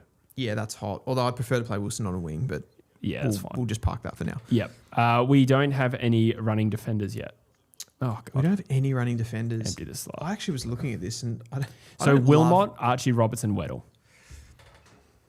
I'm gonna make a really bold call, and I know I give him a lot of shit, but I think McKercher probably has to get in. Is he eligible? Where is he in the team? McKercher, small defender. Okay. Where have I got McKercher? I might have him in the system as a wing. He's a forward and defender listed, but I would have McKercher as a running. I reckon he's better than the other options. Yeah, I've got him. I'd have Darcy Wilmot, Yep. and I think I'd go. What have I done here? I think I would go. You got Selwood or Archie Roberts? I'm Archie. Yeah, I think Archie too. Yeah, I think Selwood's sort of like he's had some high profile moments in the AFL this year, like the Watson game, where he shut the Wizard out in the second half of the game. I feel like he's sort of grossly overrated though. Sure. But I think on performance though, He's had a good He's had a decent I think he gets in. year as a lockdown. So the Harry Sheasel, we got one wing spot left. We got Dersma, Sheasel, Garcia. You don't have to necessarily pick them as a wingman. We got Levi Ashcroft, Wardlaw, Harvey Thomas. But we are picking a winger here, so I don't think you can put like Wardlaw on the wing. Yeah, no. I think Sheasel has to be picked. Yeah, put Shees, and he could play wing. Yeah. So I think we have our 18 picked. Yep. We have Trembath on the bench, so we can probably go 2 mids, a forward, and a back. 2 mids, a forward, and a back. 2 mids, a forward, and a back. So you've got Dersma, Garcia, Sanders, Wardlaw, Thomas, Levi Ashcroft, Mac Andrew, Dan Curtin, Foss, Seth Campbell. It's Jasper. this is like a really hard job. It's so much harder than I think even the All-Australian team. Like there's a part of me that wants to put Willem in, but I sort of think that some other players have had a better season. But of course, Willem Dersma is going to be a better player. And it's like, it's messing my mind a little bit. It's like right now I'm having a Willem Dersma versus Hugo Garcia clash in my head. I would take Dersma over him, but I would argue for Cam McKenzie He's before had a either of pretty them. good year though, Garcia. Yeah, it's pretty good year. Yeah. I think, I don't know, Dersma's going to be pretty close to Rising Star. I don't know if Garcia's actually been better. Interesting. Probably had better and more consistent numbers. Oh, definitely. But I don't know. That one probably is where I draw the line. But Cam McKenzie, I think, probably gets in next. How do you feel about Erasmus? Nah. He's okay. Elevated by the team? Are we going A little bit. That shouldn't be factored in too much. I think he's a role player. Cam McKenzie's a bit more of a... He's become and I think you don't have to factor this in so much, but like McKenzie at the beginning of the year was nowhere in that team, and he has elevated himself. And made himself. I mean, you could say Erasmus. I think as recently as last year was still in the waffle for periods. So but, I think that. But as a role, he's got himself in as a role. Where McKenzie's become he's a prime mover. sort of a prime mover as an on-baller. Yeah, I think McKenzie's got to be the next guy picked. We've got Langford. We have Langford. Yep. Yeah, McKenzie. Is there Harvey Thomas disrespect here? Yeah, so I want Harvey Thomas in the team. You want Harvey Thomas in the team? Yeah, I do. But then it probably has to be on a wing, doesn't it? And haven't we? Yeah, we can pick him on the bench. Yeah, okay. So happy with Harvey Thomas? No Dan Curtin, no Levi Ashcroft. Yeah, I think I'm comfortable with those. As good as Curtin is, I think it'll take some I think time. people will want us to talk about Ed Allen. Yeah. I'm not having him. I don't think you can be in this team as a defensive player too much. Yeah. Yeah. I don't think so. Okay, let's all go with that. And so what do we need now? We probably could use a forward and a back. Can we put Willem on a half forward flank or something then? It was on the bench, so you don't have to do any gymnastics there. You can still pick Willem if you want. We probably can't pick 4 midfielders on the bench though. I mean, you can, but I wouldn't. Eli Luth says, I'd pick Garcia, although Dersmer is the better player. Angus Sheldrick is another player on the list. No, I'm not having Sheldrick. No. I will not. And Thulstrip's had a good year too, right? Yeah. Well, as far as forwards go, he'd probably be... him or Seth Campbell would be the next one picked. Give me Willem. Willem? You happy with that? Yeah, I'm not against it. It's kind of hard to separate, but I think he will go close to at least the Eagles' best and fairest top 5. So it's not just flashes that he's shown. He's been pretty consistent. And what do we need now? I think anything but a midfielder.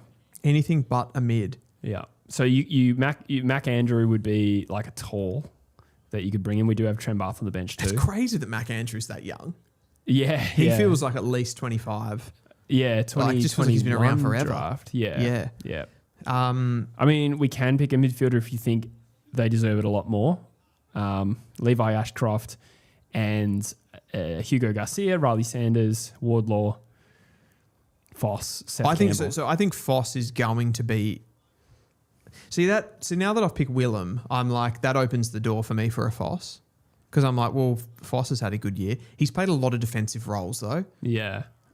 But I reckon he's probably had a better year than Willem as far as output.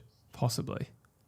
So that's where like you start to drag in the expectation of like where they're going to go. Yeah. I'll leave it at that though. I will say Thulstrip or Lombard are the next two that come to mind for me. I would go Michael Selwood out of all that. Really? Yeah. Go on then. Well, like I just don't want to pick another midfielder when we've got 3 on the bench. Who's the midfielder? Lombard. He's named as a forward in this on mine, and Yeah, Thulstrip's named as a defender. Yeah, okay. Well, we have no defenders on the bench. Thulstrip then? Or Weddle? Is Thulstrip in there as a defender? I suppose he was starting at half-back. I feel like Weddle's had an under expectation year. Yeah, I don't think I would pick Weddle. Thulstrip, you could probably sell me on. Yeah, let's go Thulstrip. All right. We need that defensive enforcer in there. Where's Thulstrip? He's listed as a general forward in the game, but there you go. All right, so Jinby, Dean, O'Sullivan are the key defenders. Roberts, Wilmot, and McKercher are the running defenders. Centre line is Langford, Harley Reid, and Sheasel, with Mitch Edwards tapping down to Will Ashcroft and Jagger. Murphy Reid, Nick Watson, Darcy Wilson are the 3 general forwards, and then Nate Caddy, Logan Morris, and Cadman are the keys. Yep. Got Trent Marth as the tall off the bench. Then you got Cam McKenzie, Harvey Thomas, Willem Dersmer, and Thulstrip. Okay. I'm pretty happy with that. I mean, I do feel like I was saying, I feel like that's harder to do than you think, because you blur the lines between upside and what they're doing right now. Yeah. And it's actually tricky. Like Dersmer, classic example of that. So I'm just having a look at the consensus site team. Yep. Michael Selwood is in that team. Okay. I'm just looking for the differences. You've got The same forward line. Oh, Job Shanahan is actually in there with Caddy and Morris. So Cadman's the one out. The thing is with Selwood for me, my argument would be like if Ed Allen can't be in the team for being a defensive mid, why can Selwood be in there? He's a absolute role player. Yeah, I don't know. I think. Like this is where like recency bias comes into it because I feel like Ed Allen's come good more recently. He has. Whereas Selwood's been good week in, week out. I feel as a role player, though. as a role, yeah, the role player thing still applies, but that's why I'd go Selwood over him. There's also been far less defenders available in this, or at least it feels like it. Yeah, it does. Like I found that as well. Ed Allen's competing against other midfielders. The only key we left out was Job, right? And Mac Andrew. In the Fords. Yes, yep. Dan Curtin also made the site team. So did Seth Campbell and Hugo Garcia and Weddle. So a fair few differences, but the main team. I'd have probably had Garcia in mind. Oh, Steele. Look at the handball from Jefferson. Oh, Steele's gone one too many, but they're going to be okay. The D's. Through Sparrow for his second goal. Chirp, chirp. Wow. Chirp, chirp, Sparrow, Sparrow. There you have it, guys. That is our 22 under 22 as I am about to remove the HDMI cable and get back to the chat. And we're back here. We are back in the third quarter, Jesse. We got, you and I, we can talk. What about the little, cultured handball there from... Cultured? It was a cultured little handball from Jefferson. Did you see that? Little outside of the right. He's been good, hasn't he? Yeah. I thought that was had some good moments in this game. I thought Steele, so watch Steele comes in. Richmond rep in that list shows how bad our rebuild is. I think that says more about the injuries, though, doesn't it? 100%. Like, go and have a look at Sam Lawler's output on games, in the games that he's played. Yeah. Have a look at it. Yeah, he'd be a walk-up start if he played every game, or most of them. Yeah. He's got better output as far from a champion data rating points point of view, which again, not everything. I'm not saying it's absolutely everything. Murphy crunched. Murphy Reid. He's had a challenging day, Murphy. Far out. Langford's owned him. Yeah, Lawler's had better champion data rating points than Murphy Reid. Yeah, okay. Interesting. Which was the same in their first season as well. So Yeah, that's right. 2 years of data. Yeah. Who are you directing that to? The haters? Yeah. Yeah, exactly. Oh dear. Copped a lot for Langford over Murphy Reid too, which is funny that they're kind of playing on each other. Curious says Seth Campbell's been better than Lombard. What are we doing here? I agree. Seth Campbell. But I don't... I mean, I see him... What did he go? intermittently. He went goalless for 12 games in a row or something? Did he? 12? Yeah, something like that. Seth Campbell. You got to kick goals in that position. Yeah, I suppose. I didn't realise that. He just looks good every time the Eagles play. But and not just then, he's good. He's a good player. Yeah. I think he's had a poor year. Fair enough. I might be over egging that A little bit. Perhaps. that goal drought. Yeah. Let me know, Richmond fans. He went goalless for a while. I'm going to look it up. Campbell's been playing as a mid. Yeah, that's true. Yep. Says he has. curious. I actually didn't know that. Yeah, I knew that. I forgot to say it. And Harry Sharp has kicked another one. D's are going off, Jesse. They're going off. D's nuts. D's nuts. He's Harry kicked 14 Sharp. goals this year. What a great pickup he's been. Yeah. 14 goals for Seth Campbell. Yeah, in 20 games. Okay. His longest goalless streak was 7. 7. Yeah. I said 12, so close. Yeah, Kind of. very close. Let's have a look at the centre bounces. Yeah, what's his centre bounce tendencies? I doubt he's been playing as a full-time mid. I don't think full-time as such, but he's getting some time in there. Yeah, that's normal for a half forward though. Actually, no, it's quite low. Yeah. But in the middle part of the year, he was at about 50%, and then it's dropped to 20 lately. Yeah. I mean, he's also playing... The goal output has to be factored in that he's playing for Richmond. Yeah, that's true. That's a tricky position to play. I just think he hasn't had as good a year as last year. It's not writing him off as a player. Yeah. I don't know. I'd want to sort of have a look at his output compared to I sort of see a Dylan Moore as a bit of a similar player to him. Yeah, okay. Someone like that. Bolton. That was some clever work from the Fremantle player. Who kicked that to him? Was that Murphy? Dudley. No, Dudley. Of course it was. They look the same. They do. What was I going to say? I had something to say. Josh Chaos says, Caddy is playing for Essendon and he still kicked 36. I think the difference there is that Caddy's a key. So Caddy's the prime target. Yeah, he's the focal point. Whereas Campbell's got to live off scraps, so to speak. If Bolton kicks this, we're back to a 4-point game. We are. It's been a great game of footy. Another shootout. And he's got looks it. Good. That's a nice finish. Great goal from Shea Bolton. Jeez, again, pickups. What a pickup he's been. Yep. Completely, I think some of these guys, like a Bolton has changed their midfield. Yes. You had your best players were Brayshaw and Sarong, and they're just And Young. But Young was probably a little bit more potential than being. Young, it's just been with his body, right? Yeah, that's kind of been the mean. only. That's what I mean. Yeah. The issue, that is a nice play by Dudley. Riff says you guys should add a section where people can post their off seasons and trades. Yes, I'm trying to work through on the off season sim on truefooty.com.au. What's the best way to do that logistically?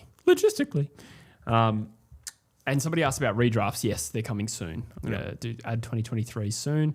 I think Rogie asked when our next mock draft is. We're probably going to do that Monday. Yep. Oh, Amos. Oh, wow. And that was Bolton out of the centre clearance again. Yep.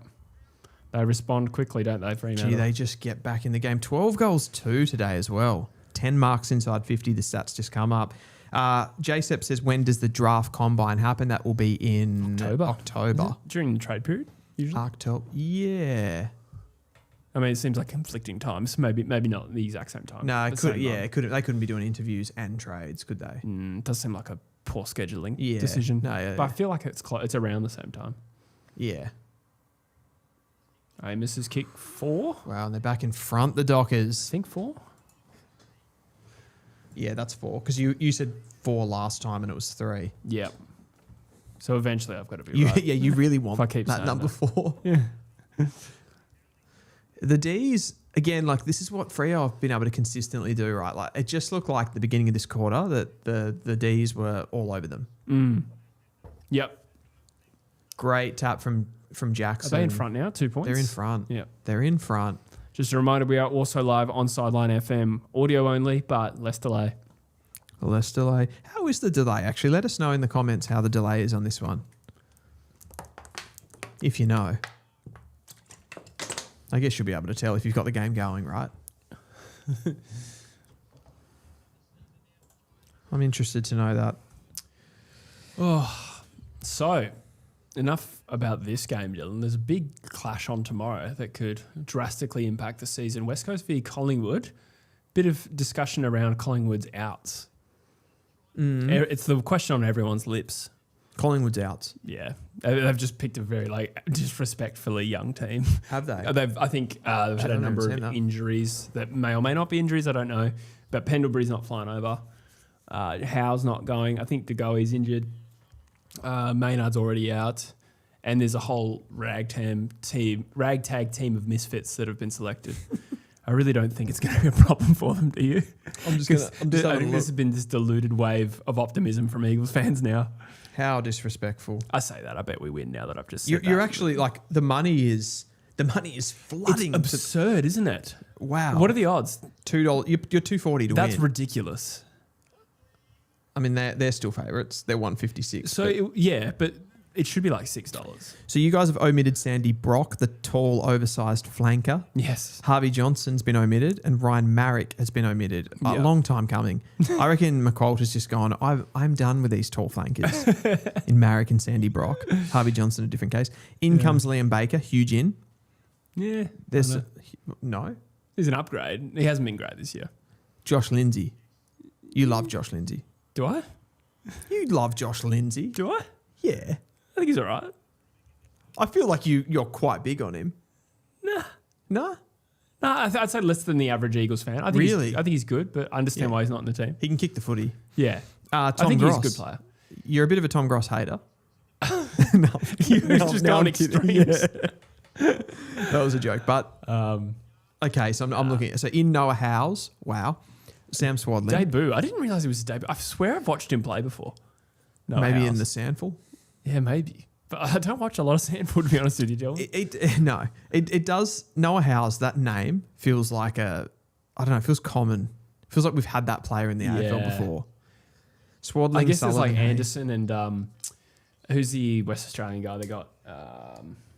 The guy from the Waffle, Rowan Steele. Rowan Steele. Some of those names, I think, merge a little for So me. in fairness, with Collingwood here, Noah Howe's is probably the only one that's like, oh wow, okay, like he's a completely new face. Yeah. Swaddling, Sullivan, Hayes, Steele have kind of all played, haven't that's they? true. Yeah. But it's probably the outs.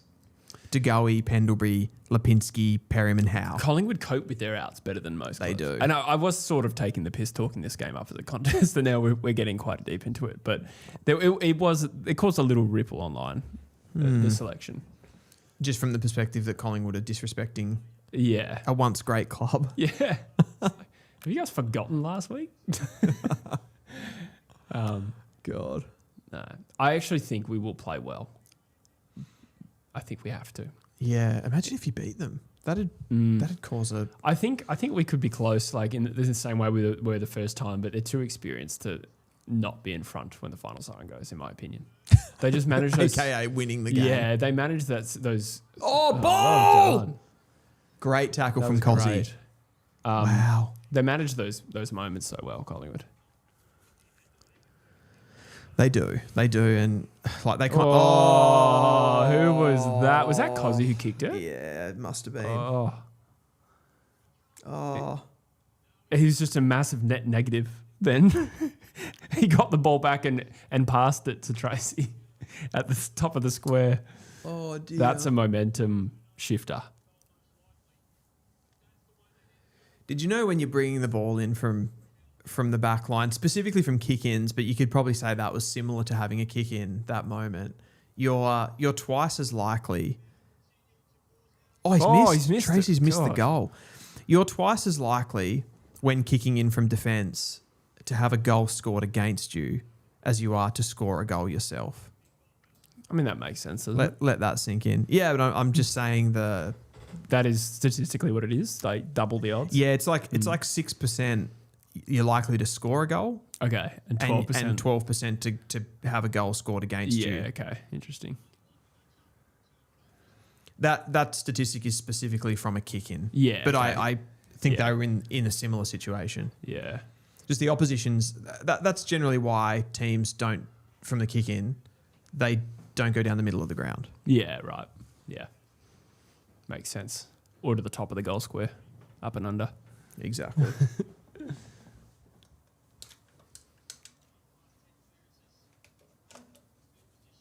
Driscoll, your boy, takes the ball out of bounds. 3 points in a high-scoring shootout. Both teams likely to score over 100 points again in this clash.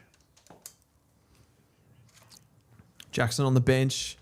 Hayden Young on the bench. Brayshaw. That's some big guns on the bench. Here we go. Mason versus Van Rooyen. Oh, he's giving away the free, Van Rooyen. Dangerous times here for the D's, I feel. 8 minutes to go in the third quarter. You're absolutely neck deep in the game. You don't want to lose contact. Inferno Tree says it's like 1,000 games out and 50 games in for Collingwood. That's crazy. Yeah, Pendlebury would be a big chunk of that, but yeah, still. Yeah, it bumps up the number quite a bit. But like Jeremy Howe would have played 250 odd games, wouldn't he? Yeah, DeGoey. Yeah, no, that's a lot. Yeah, it's a bit going on there. Will Gold Coast take the priority pick for King? I think he means compensation pick. I think you would. I think you just cop pick 6 and go. Like you wouldn't try and get more out of Hawthorn, in my opinion. The only argument is that conversation around, do I want to let my rivals win? Because getting the compensation pick lets Hawthorn win. Yeah, it does.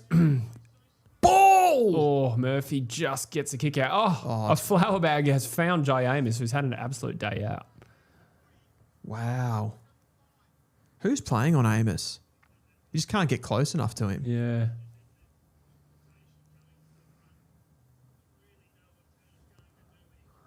Who is Is playing? I want to see his opponent. Did I say Turner? Gee. He can be a tricky mismatch for some. No, it's that's Lever Yeah, there. Yeah. It might have been Turner that was trying to intercept, Right. peel off. Should I mean, kick this Amos for 5. He should. Be funny if I said 4 again. It really would. Kicked it. They call him Nev for a reason. Because he never misses. Yeah. Nev Amos. Oh, never. They actually do call him Nev. Do they? Yeah. Yeah, right. 25-second delay. That's large. We have 64% on the YouTube poll tipping Fremantle from here. Yeah. Is that how you feel? From I mean, we obviously tipped them at the beginning of the game, but Yeah. It feels constantly like when the game's close that the ball's in Melbourne's court to prove me that they're going to win. Whereas I will default back to Fremantle in every other instance. And now there's a 9-point lead. So, but they're still in this, Melbourne. Absolutely. Oh, they're still in it. Yeah. But they've got, I think this next 7 minutes could be telling. Yeah, it's big. Melbourne cannot concede like a couple of goals here and go down. You don't want to be by 4 4 goals goals. down at three-quarter time. Nah. What's happened here? A lot of free kicks. And Steele tries to run off with it. It is Gawns. Is it Gawn v Cox that... It's against Melbourne? No? No. Steele's got it back. I'm so confused. I don't know what happened. Just drives it inside forward 50 there. A little pitching wedge. Van Rooyen is... Mason Cox, that must be his 3rd or 4th intercept mark behind the ball. Melbourne haven't accommodated or allowed for him very well today. On an unrelated note to Mason Cox, who are some of the more annoying players in the AFL, do you reckon? I don't find Mason annoying. Really? Nah. I do. I sort of like the fact that he's I think people find Mason Cox annoying because he's from America. And that's not my reason, but sorry, go on. I don't think Australians cope very well with somebody else coming into their game and like doing well with it. Like we kind of think it's this like very specialized game. So when someone comes in from a different country, like particularly with the US, I don't think it's the same with the Irish players, but with some in the US, it's like you shouldn't be able to play this game, and it annoys them. See, I think part of the annoying thing is he's not good, and yet he's forged this miraculous career and might be a dual premiership player. He's not a star, but he's been a useful player. Yeah, I agree. I think Australians think like, it shouldn't be that easy for you. I don't know if that's it. I think it's his demeanour, the cocky. Yeah, but he's also it's like talent here, attitude, demeanour here. He's insufferable. Yeah. I find him insufferable. But I think there's as he takes another strong mark. I mean, he's had a good career. Oh, absolutely. Yeah. I think that's like where it. I think people say that he's cocky because he is cocky, so that exists as well. Yeah. But it's born out of the fact that they don't like that he's an American playing their game. Yeah, I mean, I don't relate to that at all. Okay, that's my thoughts. Yeah, no, I don't dislike Americans at all. My sister lives there. My sister has an American accent. I think this is subconscious. I don't think this is. That's not. Yeah, okay. Maybe he's talking about other people. That's definitely not mine. Okay.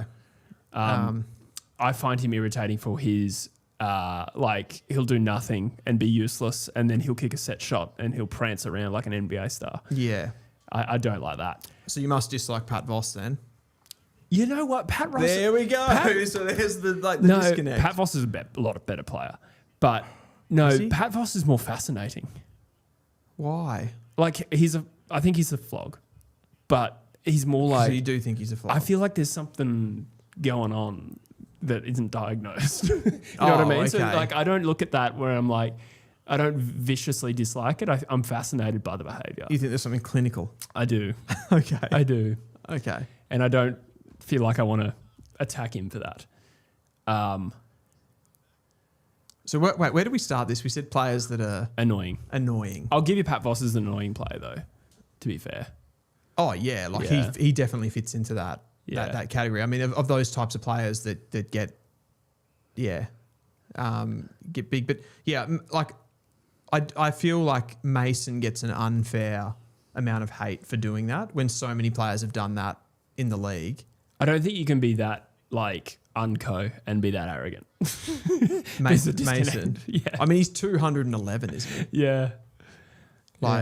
Isn't he? He makes Sanderlands look like a gazelle. If anyone deserved to be unco, it's somebody that big. I mean, people would say Papley. Yep, fair enough. I would say Will Ashcroft is up there for me. Surely Levi more than Will. I see it more with Will. I find Will much less. I find him very unlikable. The Ashcrofts, both of the Ashcrofts, have this. I don't know. I actually don't exactly know what it is. They are a bit unlikable. Yeah. Okay. Let us know in the comments. Yeah. this is great chat. Whereas like Dacos, I find quite likable. Nick Dacos. Yeah. Do I find Dacos likable? I don't know if I find him likable or sort of just Neutral. Just neutral. Yeah. I think he's a pretty humble champion. Yeah. I think, like, obviously, like, internally, a lot of these guys are driven by some sort of, not arrogance, but, like, something nudging that. Self-belief. But externally, I find Nick quite likable. Whereas I think Will Ashcroft is a bit more happy to look like a dickhead. Okay. Do you have any specific examples that we can just, so I can sort of... He's on-field demeanour, just... celebration, not just the fact that he celebrates, but it's the nature of his celebrations, the cockiness. What did he do last night? He's done a pistol. Yeah. Pistol celebration. It's not so much the act of what he's doing, it's the energy that he gives off. Yeah. And he did something last night. I think somebody else got caught holding the ball and he comes in and like roughs the player up and it's like, you weren't even the one who did that. Like, you shouldn't be involved in this. Yeah. I find him a bit annoying. Yeah, okay. I mean, Levi's had a fair share of his high profile moments as well, hasn't he? Like with, I can't remember.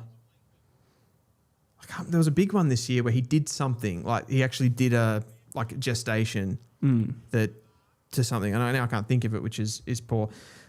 I'm going through the comments here. Toby Green, pretty high on the list. Toby Green, yes. He is entertaining enough for me for that to split the difference, but like... So I know I haven't carried this same... Now that I think about it though, with Toby Green, there's something clinical with him too, surely. If you're putting Pat Voss in that category, you're putting Toby Green in that category too. With Toby Green, I find him a little bit more sly and... what's a good word to capture him? Bratty? Dirty. Dirty. Whereas Pat Voss just sort of breaks into an all-out sprint randomly and you're like, nobody go get him for your own safety. Yeah. I mean, he's a bit more like... Pat Voss, it's a bit more than just breaking out into a sprint, isn't it? Like, didn't he pick up a player at some point in the year? Yeah, that's true. He did the Harrison Petty bald patch thing. Like, he's got a fair bit of antagonistic behaviour in him. That's true. That's not what I think of, but you're right. He does. That's fair. But Toby Green, like, kicks players in the face. Yeah. You know? Like, he's probably mellowed a bit as he's gotten older, but he's got a fair rap sheet. Yeah. Do you know one that I don't think anybody dislikes, but he's probably got equally brattish behaviour in him? Is Zach Butters. Yeah. I hate Zach Butters when we play against him and then I forget about it until the next time we play against him. And then he does it against other teams and you go, I love him. Why is he so lovable?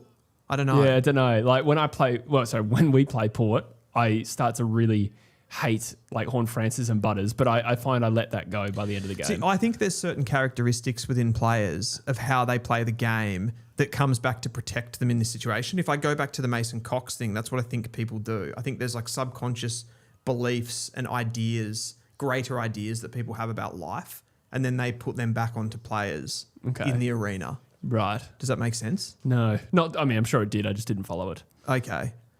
Like, for example... But projecting onto him. It's like a projecting thing. Sure. If that makes sense. So I think Zach Butters probably gets away with a bit of brattish behaviour because people like the way that he plays the game. Yeah. He's industrious. He's hardworking. He has a crack. Yeah. He looks like a bit of an underdog and he's small. Yeah. So, Langford! Wow. Oh, captain, my captain. Oh, Langford. That's not even right. That's nothing. What a grab. There are 3 problems with Mason's arrogance. He gives it but can't handle it. He starts it with the smallest opposition players and he will do it for the smallest of things like a mark. Yeah. So firstly there, can take it but can't receive it. Which of these players that we're talking about that have a brattish attitude can take it? What's an example of someone being able to take it? Who can take it? All of them. I don't know. No, but like this idea that Mason gives it out but he can't take it. Where's the example for that? I don't know. Wasn't my point. No, true. For some reason I wanted you to try and defend that claim. I mean, I can't without examples. 3/4 time siren has gone. We've got well off track here talking about bratish players. The Dockers hold an 8-point lead over the Demons, 88-80 at 3/4 time. I feel like the D's have just done enough to stay in this game. Yeah. I wasn't sure what the end of that sentence was going to be. They've just done enough. I was like, what? I got worried. I was worried in the last 5 minutes that they were going to get detached. Yeah, I agree. I agree with your comment there. They're definitely still in this game. I think the safe money is still with Fremantle, given how they finish games, the 8-point lead, and probably being a stronger team on paper, but it's close enough that it's going to set up a fascinating final term. Yes. So we talked about... So this is interesting. This back to my point as well, riffs here. The flopping with Dacos can be annoying. I reckon Dacos is unlikable. There's obviously parts of this that are just tribal as well. He plays for Collingwood. A lot of people don't like Collingwood, which comes into it. But Dacos doesn't have that same hard-working underdog nature of, like, say, a Zach Butters, does he? The way that he plays the game, he's smooth, he's silky. He's seen as being an outside player, even though I reckon if you took... He is tough, though. He's tough but as. I get He's the tough distinction. as. But so I'm not saying what's reality. I'm saying the perception. The perception. Yeah, so the perception of Dacos is that he gets cheap ball and he's an outside player. And people, if people were judging their own worldview, they don't like people like that because it feels like they're getting a free ride or something. Yeah. That's just back to that part. But I do also want to put it out there. I've slaughtered some players here, and I'm just talking about unlikable as players. I didn't mean anything personal. Yeah, I do want to distinguish on that. on the football field. Yeah, on the football field. That was all clarified. What about likable players? Just to steer this back to a healthier place. Okay. A lot of people saying Maynard too, by the way. Yeah, and Ginnivan's a good shout too. Yep. Patrick Cripps, likable. Very likable. Why is he likable? Back to my thing. The Industrious thing? No, yeah. I just think he comes across as a very decent human being. I like the fact that he's been loyal to Carlton when it's probably been challenging to be loyal to Carlton. Yeah, and he's a real passionate captain, and just an all-round good guy. Kind of gives that vibe. Yeah, I think I would agree with that. I think Patrick Cripps is very likable. Yep. Other than that, you've got Harley Reid, Job Shanahan, Rhett Bazzo, Ruben Ginby, some of the more likable players in the comp. Would you agree? What? I'm just listing Eagles players until you stop me. Rhett Bazzo. This is actually another thing when it comes to likable or unlikable players. So, like, you kind of can't be considered I feel like no one would ever say, oh, this guy's a likable player unless they're somewhat good. Like, it depends in the context. Yeah. Like if this was an Eagles show, then Rhett Bazzo is probably valid, or Ginby probably be a more obvious one. But in an AFL context, if somebody said Rhett Bazzo, you'd think that was extremely random. Bont is a good shout as well from the chat. Bont is a good shout. And Bont maybe bucks that trend a little bit of a nice, like, being considered like because I reckon if you got 10 people and you asked them about this conversation about who they think are good players, they would and players that they liked, they would generally like that. They'd have that hard working ethos. Where Bont's a bit different, like he's a bit more of a silky player, although he's tough as well. He does exude humility, I think, as well. I think so. For a player that's a superstar. Yeah. Which I think Dacos does as well. That's my personal opinion. For sure. I mean, I think it's so hard with stuff like that, isn't it? Because they also, like, a football player or a sportsman is going to tell you what you want to hear. If you're operating in an Australian media landscape, being humble is probably the first thing that you're taught to be. Yeah, I think it's a little bit deeper than just like press conference demeanor though, right? Like there are players who don't exude that humility. And Bont and Dacos are probably the best two players in the comp. Isaac Heaney, I think he'd be on the opposite end of the spectrum. Somebody just shouted out Heaney. As a dislikable? Yeah, okay. Yeah. I didn't actually know that he was in the dislikable. He didn't come to my mind in the first conversation, but no, I think it's a decent shout. Don't know Max Gawn is a great shout. Oh, Heaney likable. Yeah, Did somebody say Heaney was likable? I thought somebody else. Yeah, okay, Biffa up the top. I won't read the comment, but something negative. Oh, Biffa, back to the numbers. Really? I didn't know that. I never picked up on that one. Yeah, okay. People don't like Jeremy Cameron, do they? That's. I thought they did. I thought. Jordan Dawson's a good shout for likable. Yeah. Disliking Heaney but not Dacos is strange, says Ben. I usually find that older players are more likable. Yeah, maybe there's some maturity in there. There's a maturity aspect to that, I'd say, yeah. I don't know. Dacos doesn't piss me off when I'm watching him play, whereas Heaney has. Okay. Yeah. From being good or? No. There's certainly more than that. I just a shit stirry pest, I think. Whereas I don't think I've ever seen Dacos like that. I could be wrong. No. Pendlebury's likeable. Cameron, I think, is likeable. He's quite funny. I think I was about to say Dacos is like father-son, sort of like his legacy in the game. Like he's very aware to protect that. Yeah. To me. So like he does want to come across as likeable. Yeah. The Ashcrofts would maybe buck that trend. Yeah. A little bit more. Yeah. But also, like I always find those players that are on, because the Ashcrofts are probably more into that. Like they're probably a little bit less like skillful and talented as a Dacos. A little bit less silk. Yeah. More graft. Yeah. In the way that they play, and that maybe comes across in their attitude a little bit as well. Maybe. Yeah. Yeah. I Interesting. Might go to the bathroom. Go for it. Chad Warner dislikable, says MC. Bro, it's the Chad. Maybe I've just softened on him because I'm like, he might be one of us soon. Maybe. May not be true, but maybe. I mean, it's easier to like a player when he plays for your team if he's a dick, isn't it? Like, here we go. Fourth quarter about to start. 8 points. The Dockers lead by some good chat at 3/4 time. Cat 6596. I like Darcy more. Yeah. Oh, Sarong. Big clearance. The Dockers really want to keep this winning streak going. Cozzy Pickett, a big hard ball win. Jack still can't get the ball out. Is that Dudley in there? Dudley's right up at the stoppage. Jackson with a tap down. Could be a free kick against Pickett there. Murphy Reid in and around it. They can't get the ball out of the stoppage at the moment. I think Freo will be happy with this. Keep the ball on the inside as much as they can in this last quarter. Cut the scoring.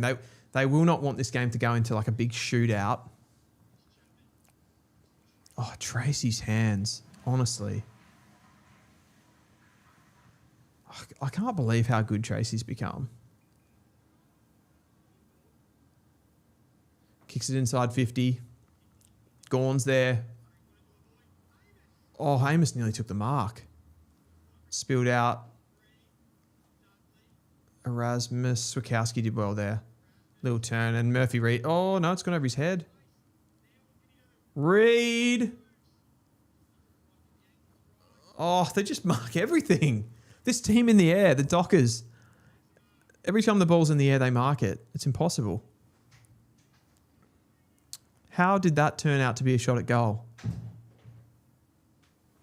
Crazy.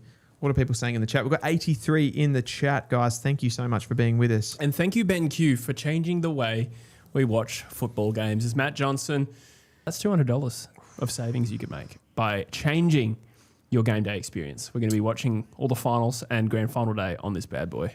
Get the crew around for a watch party. Yeah. Get some chips. Get some dips. Oh, yeah. Get some cabana. Yep. And go. I don't even know what that is. That's a sort of a sausage type snack. Okay. Just leave that one hanging. Jack Steele. Jinx. Like Freo's, I don't know what the marks are today, but Freo's aerial game, their aerial players are incredible. Feels like they might have gone broken up a notch at the 3/4 time break. They've started well this last quarter. Yep. Justin Longmuir come in at 3/4 time and said, "We don't fucking lose at the G." I think Melbourne beat them last year, but they are 1 from 1 so far this year, and this is looking potentially like 2 from 2.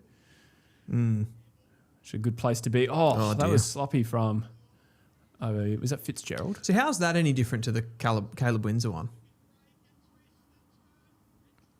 I've already forgotten the Caleb Windsor one. The one where we spoke about it. Oh. Went to kick the ball, missed his foot. Yeah. Fair. Pat Voss. Oh, gee, what good spoil. Possibly a mark there. Got spoiled out I think he got the ball just...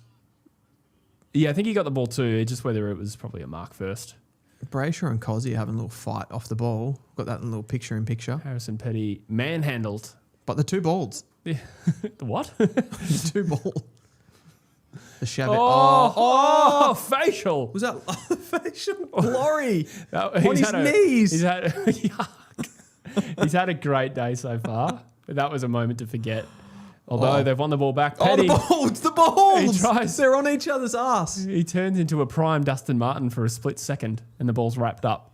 16:51 remaining. Cox and Petty actually look so similar. They do. And then they go to Stephen King. I swear they did and that Max deliberately. Gawn trundles into the centre for. We've talked so much about this today. Oh dear. Murphy Reid, little pirouette for no reason. We need Sam Powell Pepper and Brandon Starcevic in this game next year. Oh, Freo out here. Pat Voss streaming into an open 50. He can have a shot. He might kick it. It looks bad off the boot. In fact, it's failed to score. No score. 14 points. They stay attached. I don't like this for the D's though. Eli says these sentences are wild and the usual interesting choice of words from Jesse. I've already forgotten what I said. I don't know. On was it the facial? Yeah, maybe.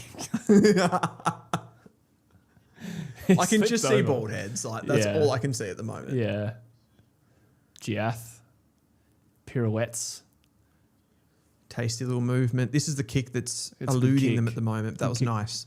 Nice On tempo. steal. It's opened up the play here a little bit. Is that a For D a turner? runner outside. I got players. Langford is dangerous here. He's and the best taken wingman it. in the game apart from Ollie Dempsey.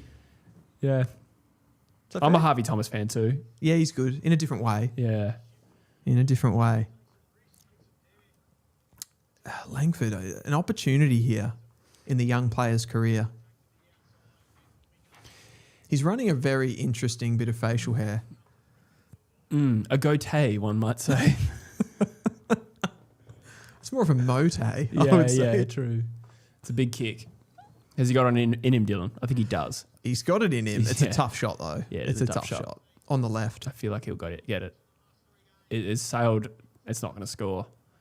Oh! Strong mark there from Matt Johnson. Do you think Freo are the best aerial team in the competition? I'm not sure if numbers back that up, but Yeah, they've got some power forwards, don't they? They Or power really players. bloody do. I mean, Johnson's probably not known for it, but that was a fantastic mark. yeah, I mean, I suppose Voss, Tracy, Amos, Brendan Cox, pretty good. Brendan intercept Cox marker is too. good in the air. It's got powerful players, man, everywhere. It's taken a long time for this list to mature. But my oath hasn't matured. Your what?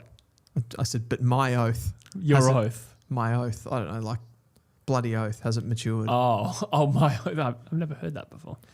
Another intercept Sometimes mark. it's really odd the things you haven't heard of. Yeah, my oath. I've never heard that. Oh, great mark. Oh, here he is. Petty's been pretty impactful today. He has been impactful. Maybe those 2 first rounders that were offered for him a couple of years ago, they were right to turn them down. Contested marks. Freo are the 3rd rated team for contested marks per game. Okay, yeah. That makes sense. Jackson's another aerial player. Yes. Eli has never heard my oath either. It does sound made up. Editing for once says if dogs get butters, El Suki will be open pool. Do you agree with that? Probably. Do you reckon the injury makes it, as Petty kicks the goal, cut back to 8 points, his injury could push him down into, like, say, the mid-30s? El Suki. Yeah, I don't think he's kicked a lot of goals this season, but I think if you're comparing him to other small forwards in past drafts, like I don't think he goes top 20 or anything. Okay. I mean, I think this will be a similar situation to what we saw with someone like an Adam Swade from last year. Yeah. What did he go? 25? Yeah. And wasn't like Essendon couldn't accept the bid that high for him. Yeah. So I think it might be Similar sort of boat, yeah. similar boat where it's just like the talent's not quite high enough that it justifies, missing out on a Butters or something like that. Yeah. You just let it go. We saw it with Carmichael too for the Swans. Yeah. Different sort of player, but teams are sort of okay to let that player go. Young. It's a big clearance, this one. It is 8 points. Oh. Rivers has been good in this last quarter. He has, yep. Frederick, nice handball on the left, out. finds Bolton. This is right where he's the most dangerous, and he finds Dudley. Oh, he's paid that. I think it was clearly a mark. Oh, was it? Yeah. Okay. I should have been able to see that on the BenQ Yeah. TK705 Clear as STI. day. 15 goals for. That's crazy. Yeah, I know. Fremantle have barely missed today. They've shot the lights out. Yeah. Yeah, that is so clearly a mark.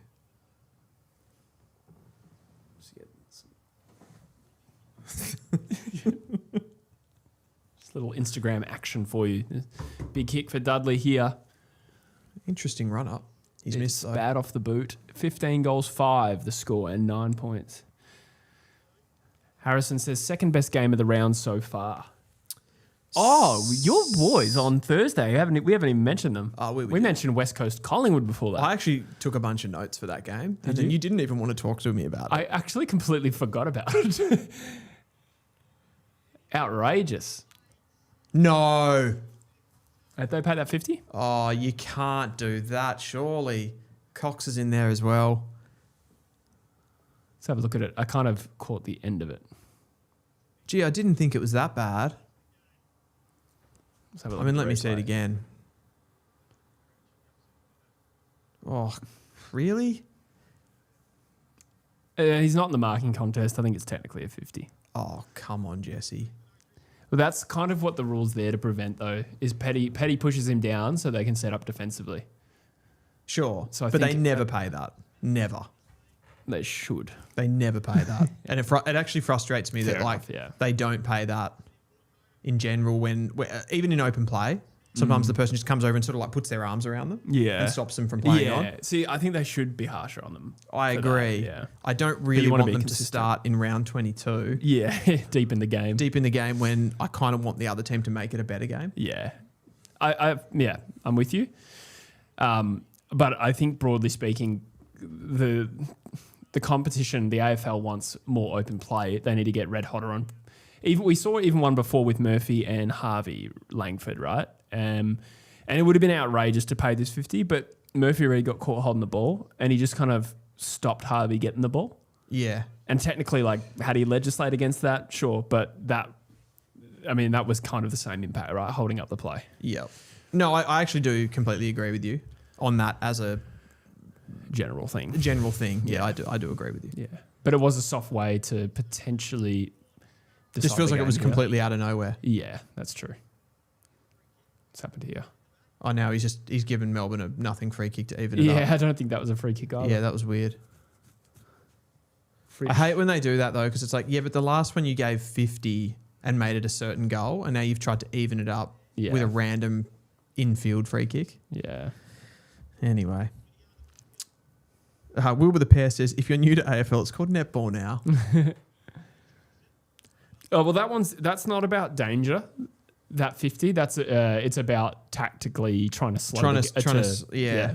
There was actually no, like, it wasn't a, maybe that's why it looked worse, because there wasn't a great deal of physicality to that. Yeah. It was just, Yeah. kind of the annoying thing is that if Petty had just gone and stood the mark, like he's still got to kick over the mark. Yeah. Chandler. Come on, Pickett. Oh, he's got tell it! you what. Outstanding work there from Cozzy. Assuming he did Wow. that legally. Dudley's saying he touched it, maybe? I don't know. Either way, that was outstanding for the smallest player in a pack situation to grab that mark. That's just strength. Brayshaw not known for his aerial work. Oh, there was a Pretty big that push, was actually. If that was a key forward on a key defender, that would have Yeah. been paid a push. I Yeah, reckon that was true. almost because they were impressed that Pickett was the guy that marked the ball. Yeah. Does that even it now, Dylan? Yeah, that does. I think it does, yeah. Yeah, that does. Yep. We're back on. We didn't need to do either of those things, so they could have just left it. Yeah. True. Yep. Back to 9 points. Been a great game of footy. We still haven't talked about the North game. I don't know if 10 minutes to go in the last quarter is the time. No. Maybe Are you happy? Were you impressed? I was impressed. Yeah. I was It was impressed. impressive. Dogs performance. aren't good, to be fair. Nah, they're pretty poor, but that's still a scalp. Credit where it's due. That's probably the scalp you need to really cap this off as a season we've genuinely improved, right? Yeah. I think as well you got to factor in there off the back of that Hawthorn game where I was a bit I wasn't probably overly happy about that because I was like, oh, well, it's another nearly but it was a good performance. Yeah. In isolation, and then we kind of backed that up with a Thursday night game. So many times in the past we've been given opportunities to play big games. It's actually so fun and so nice to watch your team play on Thursday or Friday night football and win or compete. Like the Collingwood game was good too. You lost me at it's nice to watch your own team play football. Oh, he's gone to Cozzy. Oh, Cozzy! Cozzy! Oh, no. Where's the support running? Yeah. I think everyone agreed it's just better if Cozzy has it in his hands. Yeah, just give it to Cozzy. Laurie's quietened in the second half. Yeah. Oh, nice hit. Gone. Oh, wow. Gone on Cox. I've seen that video. There was that 4-week stretch where you guys had tough or like middle of the tier opponents where that was going to be a good test, and you were pretty close in all of them. It's really important though. And well, you throw Hawthorn, you nearly the Saints game hurt though because that was the one where it's like that. I think if you think that we've significantly grown, that's the one that we should be getting, and they felt like they were just a bit like the bigger brother knocking us down. That they're a bit further along, heavily invested in their team. Isolation, but yeah. Oh, gone. Not a bad kick. Oh, perfect Penny! kick. Wow. Shaved head to shaved head, bald head to bald man. And Oscar McDonald against his former side looks dejected. Gone to Petty to Cox. This game just went up a gear. I felt like Fremantle were about to like break away, and they still might, but Melbourne have responded every time. What a game. What a game of football. It has been a great game. We were right to choose this. I think that Melbourne, in the bigger picture of the final series, and I did say this a few weeks back, I reckon they're a danger team. A disruptor even. A disruptor. I don't think they can win it, but I think they can get a big scalp in the finals, I reckon. Yeah. Oh, look at that mark from Petty. Josh Tracy was back there too. Wow, he's had a really nothing day, with all due respect to Josh Tracy. Yeah. It has no real impact today. Like, I don't know from a goal kicking perspective, he has taken some big outlet marks. Yeah, okay. I think he missed one right in front. I don't know if he did before. He might have kicked one max today. I think he's kicked at least one. He's kicked 2. Actually, that's better than I thought. And 7 marks. Maybe. Okay, that was just perception then. I didn't feel like I think he's been all right. Yeah. I guess I just see him loom so large as a threat that... So you want him to dominate. Yeah, whereas Amos obviously is in a more obvious way. Even Voss kicked 4. But that's what happens when you have a 3-headed dragon that they do. Yeah. 3-headed succubus. What's that? It sounds like a Bang Bros production. I'm not going to go into that. I do feel like, I don't know if this is a positive or a negative. It's probably a positive for the Dockers, but I don't think their best players have been enormous today. Yeah. They've still just been good enough to be in front. In fact, they are now 9 points up. Crumb. Izzy Dudley. Oh, wow. What a season he's had. Wow. Brilliant stuff. That was such a good crumb that it actually happened too quickly for my eyes to see the connection of player to like ball coming off the pack to him getting it. Yeah. And that's on a BENQ TK705 STI 4K projector. I know. He didn't even need to... He just dropped that onto his foot. Yeah, true. He just dropped it. Yeah, very skillful. Cultured little check side as well, Jesse. Yeah, very cultured. Very penchant of him. Ah, dear. You know what's funny? I wonder if people hear me say things like penchant and think I make up words, but really they're things you say that I say back to you. I think I said penchant for the first time. I'd actually heard it before. I remember that being a thing because I didn't know it was pronounced penchant. I'd only ever seen it written down. Penchant. So I thought he has a penchant for kicking goals. You sometimes hear people say a penchant. Yeah. Sorry, Thomas Addo says the bald connection. Yeah. Langford in the air. Wow. It's a great game of footy. Every time Fremantle pull away, Melbourne do something nice, and that's not Windsor. A great kick by Windsor. A good contest there from Sat it on his head, I reckon, but it will run away into a Fremantle attack here. This game's all quality. Who's 23 for Freo? Blondie. Cox flopped. That's why they don't like him. Frederick misses a pretty gettable one. Bit of a tough shot. Frederick's kicked some big goals for Freo. I do feel like he's got an error in him. Yeah. every now and then. Like, Yeah. I mean, that was a tough shot on his left. Absolutely. Yeah.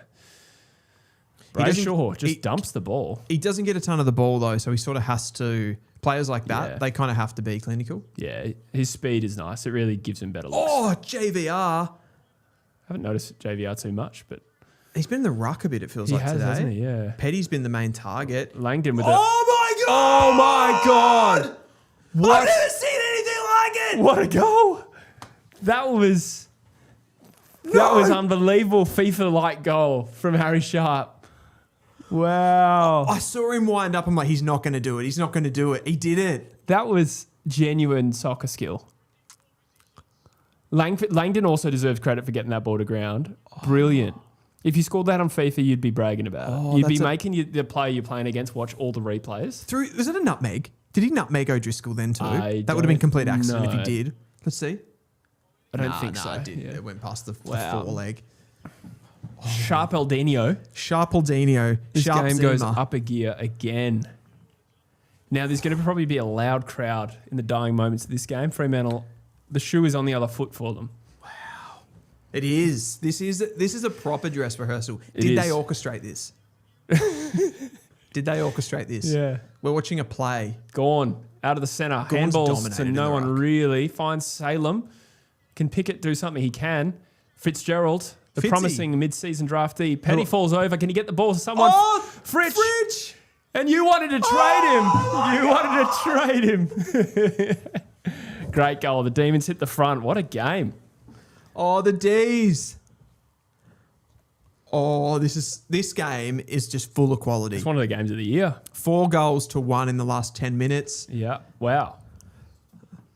That handball from Salem was elite. We've got 2 quality sides here. Every time either side gets the ball, you think it's going to be a goal. That's how good these teams are. A little bit like last night, except obviously that was a belting. But Who would you say is winning the bald jewel? The bald jewel.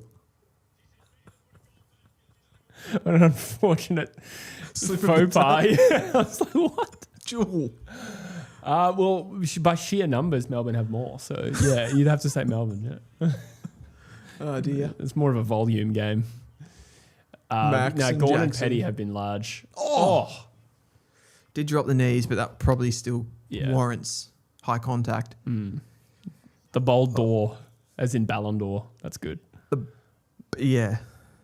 Tom Sardo. Petty. Fritsch. This is what he's good at. This is where he... No. Nah, hit the post. 3-point ball game. That would have been large.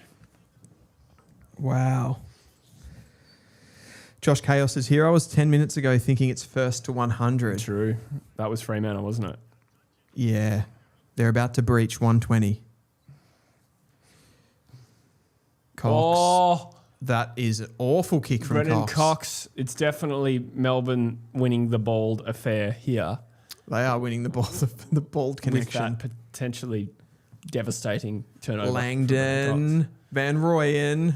The Demons have all the momentum at the moment, but it is only 3 points, and Fremantle Yep. have the tools to score viciously on turnover. They've done that all day. I would have to say that the biggest gap in the game, and I know Melbourne are winning, so like, but as far as like Freo being in this game, a lot of it is down to their contested work in the front half. Like Melbourne aren't taking many grabs down there. Yes. I think, though, I would be interested to see how many goals Fremantle have scored from the back half. I feel like there's been a lot of rebound open play, right? Yeah. And I don't think Melbourne have coped with that particularly well, but I mean, they're still in front. Good tackle. Brayshaw does well to get the ball out. Does But it probably even- on? Oh, no, it's not gone. It's Petty. That was probably a Play mark. on. That was a mark. That's a okay, mark, paid yeah. the mark. Gone. Oh, I've had about 5 minutes. Oh, dear. Oh, dear. That was funny. Oh, this is finals football, says Cat659. Gee, So- Gorn was everywhere today. I saw him doing a bit of coaching. I did actually say there was a period before where he was on the mark in defensive 50, and I said it was gone. It was Petty as well. Yeah, right. I saw him get up there and do some coaching. I saw him playing Fremantle's backline for a while. Gone. Big kick this for Petty. Huge. Absolutely huge. I Oh, he's might have I missed knew it. he was going to miss Oh, that. it looks so... I you just could- had a gut feel. I don't know what it was. That was poor. Door is still open for Fremantle here. Oh, no. Eli says Hawthorn to Fremantle grand final. It's a chance. Yeah, it's a chance. I think Hawthorn would beat Sydney in week 1, so that gives them a home prelim. I think Hawthorn are better than Sydney. Yeah, me too. I don't like Hawks against Brisbane. No. Or maybe not against Freo. They might get like the Brisbane Lions at the G in a prelim. That's better, isn't it?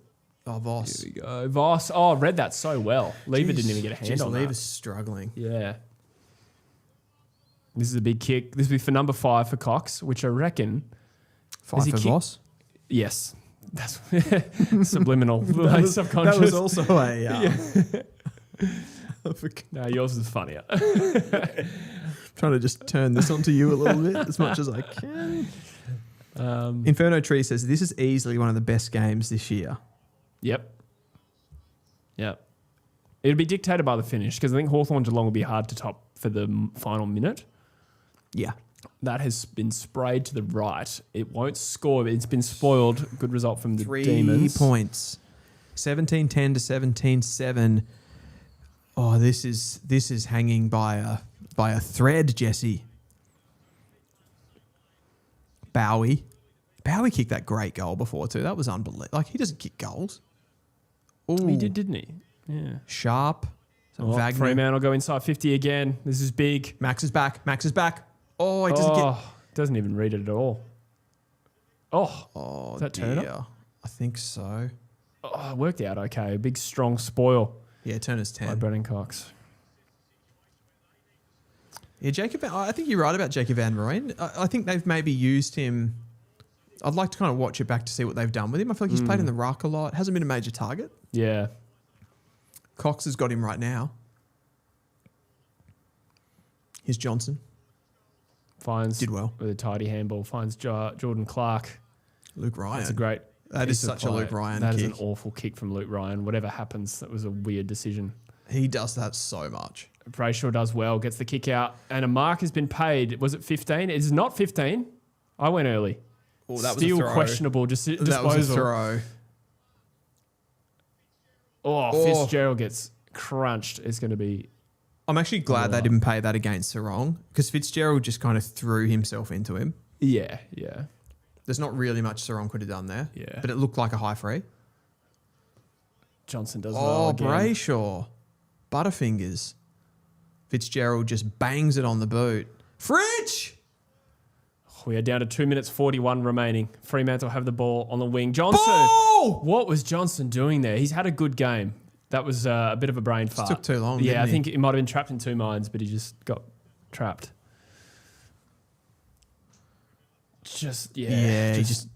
Brain moved a little too slow there, I think. But he's had a solid game. I'll tell you who's had a solid game. Harvey Johnston. No, more than a solid game. Harvey Langford. Harvey Johnston's dropped this week, Jesse. Yeah. He's not playing. He's playing well in the waffle. Actually, I'll have a quick look at Pickett. Pickett needed to hold Brayshaw up there. 2 minutes remaining. There might only be one goal left in this game. Great kick from Johnson. Great kick. Hayden Young, he's who you want in this situation. It goes up and under though. Yeah, he didn't get it, did he? Oh, Tracy crashes the pack. CJ. Oh, the ball. Oh, he does well. He absolutely reeled that in like a salmon. It was a like a largemouth bass. Oh, well that's done. A free kick. That's a free kick to Melbourne. Yeah, it has been paid. That's big. He's been awesome today, Harry Sharp, as a role player. He has. Yeah, he's been outstanding. One of the best on the field. Lil Bowie, the rapper from DC. I really enjoyed Like Mike. Is he from DC? Who? Lil Bow Wow? Is that his name? Actually wasn't. I wasn't even making. I don't know. What? just felt right. You nailed it though. Fritsch offered a lead. That is Max Gawn. Oh, 1 minute to go. Johnson. Is this the last hurrah? Lever's got to mark this. He doesn't. Oh dear. Jake Lever. Well done, Lever. If he can find a target, they win. Yep. And he might. Fritsch got to it. Did that Falcon Brayshaw? It stays in. Fritsch, lazy. Oh, that's handball. a poor handball. Lazy that is a poor handball. Trade him to Richmond for I was going to say that's why. But the ball is trapped. 55 seconds remaining. Got 65 in the chat. Thanks for being here, guys. Oh, dear. Gawn wins the tap, but it goes straight to Frederick, who gets Good tackle. crunched. Oh, great contest. Melbourne's got to trap it inside 50. Fremantle need to That get... could be high. Fremantle have been good on the counter-attack. Their transition game is strong. Oh, he has won the free kick. I thought it was high. Yeah, high. So wrong. He does the switch. They're out here. Oh, Jordan Clark just fumbles. And that could be costly. He's found Finds a target. Oh, Johnson. Oh, no. Oh, that Johnson drop. No. That could be the game. In fact, it almost certainly is. It's out in the full. It's out in the full. It's out in the full. Fritsch has not marked that. Are they going to pay Fritsch has done well to disguise that. They've paid it. That's questionable. That's I'd love to see the replay there, but that is game. He should take all his time here. The Demons have won. That looked like it was out of bounds on the full by a metre to me. I thought it was out in the full too. Maybe there's a little bit of like depth perception of the camera there that I'm not seeing, but... Yeah. The Demons win. Fremantle Trade him. drop their third game of the year. Melbourne are up and about. This was a great win. It was tough. I didn't expect it. So you kicked the goal? No. Nah. It's a 4-point victory to the Wow. Melbourne Football Club. Huge in the context of their season. They needed that, Jesse, They did. to make the top four, to be still in that race and to consolidate top six. It means a lot to them, you can tell. It means a lot in a couple of ways. I think it gives the group belief that they can... I know they've beaten big teams this season, but to beat Freo in the form that they're in... Yeah, I think as well, specifically the way the game flowed was really impressive for Melbourne to win. They had to win it several times. They were like challenged over and over again. In fact, I would say that they were more challenging Fremantle throughout because Fremantle kept pulling away. Yep. To end up in front is remarkable. How many times have we seen achievement. Freo this season get that little... They're challenged and you think they're a little bit on their knees and then they push forward and they get that sort of 3 to 4 goal gap, which they threatened to do against the Demons, but they just kept pulling them back in. Yeah, that's it was a very strong performance. I mean, both sides were good. Don't get me wrong, but that's what makes it more impressive for Fremantle, for Melbourne here. I'm going to be honest. I think probably if you actually look at that game, you'd probably go back and think that Melbourne should have won it by a little bit more. I think Freo were at the end were kind of lucky to be as close as they were not on like the balance of how like from a worm perspective, but as far as like if you looked at the statistics in the game, I reckon Melbourne probably have a fair bit of domination. Yeah, okay. It didn't feel that way to me. I thought that Melbourne were just kind of keeping in touch. But let's have a look at the stats. From a scoreboard perspective at times, but I reckon if you look at the numbers... So they were +5 inside 50. They were -11 at clearance. They were +23 in contested ball, and you could probably argue that was one of the biggest elements. It would have to be the biggest element today. Their ability to beat them in the contest. Fremantle were +24 marks, +1 marked inside 50. Yeah. And a very accurate today, Fremantle, which is worth saying. Very accurate. But it was a very even game, to be honest. And like you could focus on some of those moments late in the game, like, you know, Clark fumbling into Johnson, dropping the mark. Did it cost them the game? We'll never know. Probably. But it's a game of inches, and that's just footy sometimes. I think the stat there for me, like 12 contested marks to 6. That's the thing that, and I don't mean... Is that Fremantle's way? Yeah, right. Yeah, so they were just able to take these big outlet marks when they were in trouble. I think that got them out of a lot of situations, and you factored that in with the goal kicking. I think that supported their effort a lot to have scoreboard threat on Melbourne, if that makes any sense. Yeah. That being said, I think they didn't play particularly well today, Freo. I think if you look at their prime movers, no one had a massive day, and they still were able to, against another contender, they were still able to have a good game. I mean, Amos, you could say, is a prime mover this year. I don't know if I'd still describe him as such, because you feel like he puts like the good work on the scoreboard. Which, not to take anything away from him, he's a sharpshooter and he's very good at it. Yeah. Is he a prime mover in that team? I'm not sure. But he had 5. Voss had 4.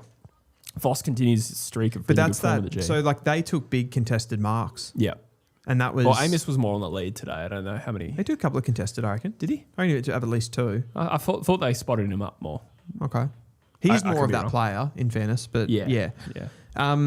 If you look at the midfield numbers from a disposals point of view, Johnson was actually the highest ball winner. 24 touches and a goal for Johnson. Yeah, that's quite low. It is. Sarong had 21. Brayshaw had 20. Clark had 21 as a halfback. Young had 19, and then Reid 18. So Reid got his touches up there, but he didn't seem. For me, Reid didn't have an impact on that game at all. No, not really. I don't know what his score involvements and stuff were like. Brayshaw was quite hot and cold. Like he would do something great and have a moment he'd take back. A couple of fumbles. Yeah, and Sarong was a bit quiet. Hayden Young, I didn't really notice too much at all. So you're right. The big names probably didn't fire that strongly for Fremantle. Yeah, I think they still played okay. See, this is like where touches and stuff. So Harvey Langford had a profound impact on that game for me. Yeah, he had 16 touches and no goals. Yeah, okay. Murphy Reid had 18 touches, but I feel Langford's impact was Langford definitely far had greater. Definitely, a number of big marks on the wing. Yeah, I agree with that. Halved it. It felt like the aerial game separated it a bit for me. As far as because I thought Melbourne were good around the contest. Murphy's meters gain was 195 to 342 from Langford for the record. Luke Jackson I also didn't really notice too much. His hit-out numbers are solid, but interesting. 17 disposals for 130 meters gained is also modest. For Jackson? Yeah, Jackson. I thought he had a couple. There was like a couple of moments of ascendancy for the Dockers where he was getting some taps. Like I think it was the start of the third quarter, and he went like really nice tap to Bolton a couple of times, and there was a couple to Sarong, and Sarong got it out to Murphy Reid, and they were having this nice period of dominance. But then around that, I think when that wasn't happening and they weren't really on top and had momentum, he was getting fairly well beaten, I thought, by Gawn. Yeah. Gawn's still so damn good. Gawn didn't feel huge around the ground today. I don't remember him getting in behind into defense and taking like big intercept marks or anything. No. That he can do. Yeah. Cozzy had 27 and 2. And 13 score involvements. 13 score involvements. 13. Best on? Possibly. Probably was Cozzy, wasn't it? Yeah. Yeah. It's hard to find one player. Like if you were like Amos and Voss had Fremantle 1, you'd probably go those two. But because Melbourne won, you consider who did it for Melbourne, and it was Pickett probably. I mean, Petty also had a really good day. He missed one. He probably should have kicked at the end though. I feel like Petty's is more on the expectation thing, where like he performed better than you would expect him to perform. Yeah. So it felt better, but yeah. Sure, I think he was important though. Like in those critical moments, like he had a lot of big positive impacts. Absolutely, right? he did. He missed that shot at goal, which could have made it like a really good game for him. Yeah. And Freo still could have won the game after he missed that. So that was a huge miss. That's true. Harry Sharp. Oh, he was outstanding today. You wonder, like a player like that has such elite speed and seems to have such an appetite for work rate. I wonder how a player like that doesn't get picked up because he's been a bit of a journeyman, hasn't he? Was it Brisbane? Brisbane, yeah. It was only Brisbane before? I think only Brisbane, yeah. Yeah. And again, it goes into that idea of picking up players from good, strong clubs that can't get a game, probably a lot to do because of opportunity. Yeah. But they've still been in the system. They've still been picking up little pieces from what Brisbane are doing, and then you bring that guy into your club. Yeah. Feels like he's a very well-liked player in that Melbourne setup as well. Yeah, fair. Yeah, there's been a few. I mean, the Eagles got Starcevich. The Essendon have tried to get McLaughlin, Reece Torrent, and Tunstall. They got Jackson Pryor previously. So there is a little bit of picking at the fringes of the Brisbane Lions in recent years. But Harry Sharp's probably the most talented of that. Well, he's got elite speed. Yeah. So he's got a modern attribute, I feel. Yes. 3 goals, 14 disposals, and 419 metres gained, which is pretty damn good for 14 disposals. Yeah, 100%. 100%. And when you pair him on one wing with a Harvey Langford on the other, you've got this like elite running player on one side and another player that can do what Langford did today. He didn't kick goals today, but he took big hangers. Fritsch kicked 2 goals, 5. 2-5. I still feel like he was really good though. I thought he was good too. I didn't think he had that many shots. If you'd have said what did Fritsch kick, I would have said 2-1. There was a few like half opportunities he had that resulted in behinds. Yeah. I think both teams were accurate, like 17-11 to 17-7. Both teams, I thought that was an absurdly accurate game from the eye test. Like most half chance. Like that Harry was it Harry Sharp with the soccer finish? Yes, that was Harry him, wasn't Sharp, it? yeah. That was crazy, that goal. Yeah. That's one of the there was a couple that was outstanding. There was a period in that game. You had the Harry Sharp there was a finish from did Chandler finish the goal from outside? Or was it Harry Sharp as well? That outside 50 was it finish. Laurie? Laurie. Was it Laurie? Laurie with the 50? The long range finish Yeah. that like bent back in. Oh, that might have been Sharp. Laurie did kick a flurry of goals. Did too. Sharp kick too? He kicked 3. He kicked 3. Well, I reckon it was Sharp. Then. Yeah, I reckon it was Sharp too. Sharp from the boundary line. Then he has a soccer finish, and then Dudley kicked that absolute juicy little Thang. that thing. What was that thing? Little crumb, little A crumb shot. sneaky little crumb shit. It was delicious. I don't know. There was just great goals in that game. It was absolute quality. Yeah. High quality game. High quality game. Yeah. What's the chat saying? The chat. Someone asked, where did you have Melbourne on your ladder predictor? I reckon because we get this every week. We get this Jesse. every single week, and I reckon they know the answer. Yeah. Where did you have them again? I had them around 6th. Let's have a look where they are now. I had them bottom 2. Bottom 2. That hurts. Yeah, but I don't want to have to keep saying it every week. Like I said in round 1, and I was like, yeah, I can tell I'm wrong. Well, maybe it was round 3. Do you know what sucks for me? I was, and you can back me up on this. Mm-hmm. I said a number of times in our chats, I think there's a world where Melbourne finish top 10. Yeah, but that's a cop out. It is a cop out. That is a cop-out. I know it's a cop out, but do you remember me saying it? Yeah, I do. Thank you. Yeah. That's all I needed. I didn't have the balls. Yeah. Oh yeah, I love how people have actually come in like, where did Jesse have them? Jesse had them bottom 2, by the way. What is worth, I had my own team is worse. Yeah, you had them bottom. Yeah. I remember you and I had to have a big debate about the Richmond West Coast thing. Was it a big debate? Nah, it wasn't. I was going to But, say, we just disagreed, yeah. I'm milking it. Yes. Yeah, I mean, most people are... Why has a person called JD Eagles come in and said that was bullshit, D's were so lucky to win? I don't know.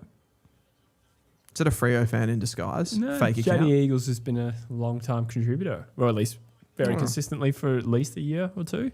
Just a WA footy fan? No, I just might have unbiasedly felt they were robbed today. Okay. I don't know if I'd go that far. There were a few decisions that probably didn't go Freo's way, but like not so consequential. Yeah, what was the big Not so one many. at the end? The Brayshaw, Cozzy Pickett, was a push in the back. I think fairly objectively that's a push in the back. Yeah. But that sort of made up for the... Well, I actually I agreed with the 50, but it kind of cancelled it out. Whatever you I think that's a poor call, though. Maybe. The Petty Yeah. in that moment, that's a... But what was Petty doing as well? Why he just pushed him over? He It was might have been just- soft contact, but it was Yeah. tactical. You know? He was just being a sensual bald man. I feel like that took up way too much of my attention. Yeah, it did. They were just shiny heads everywhere. Rag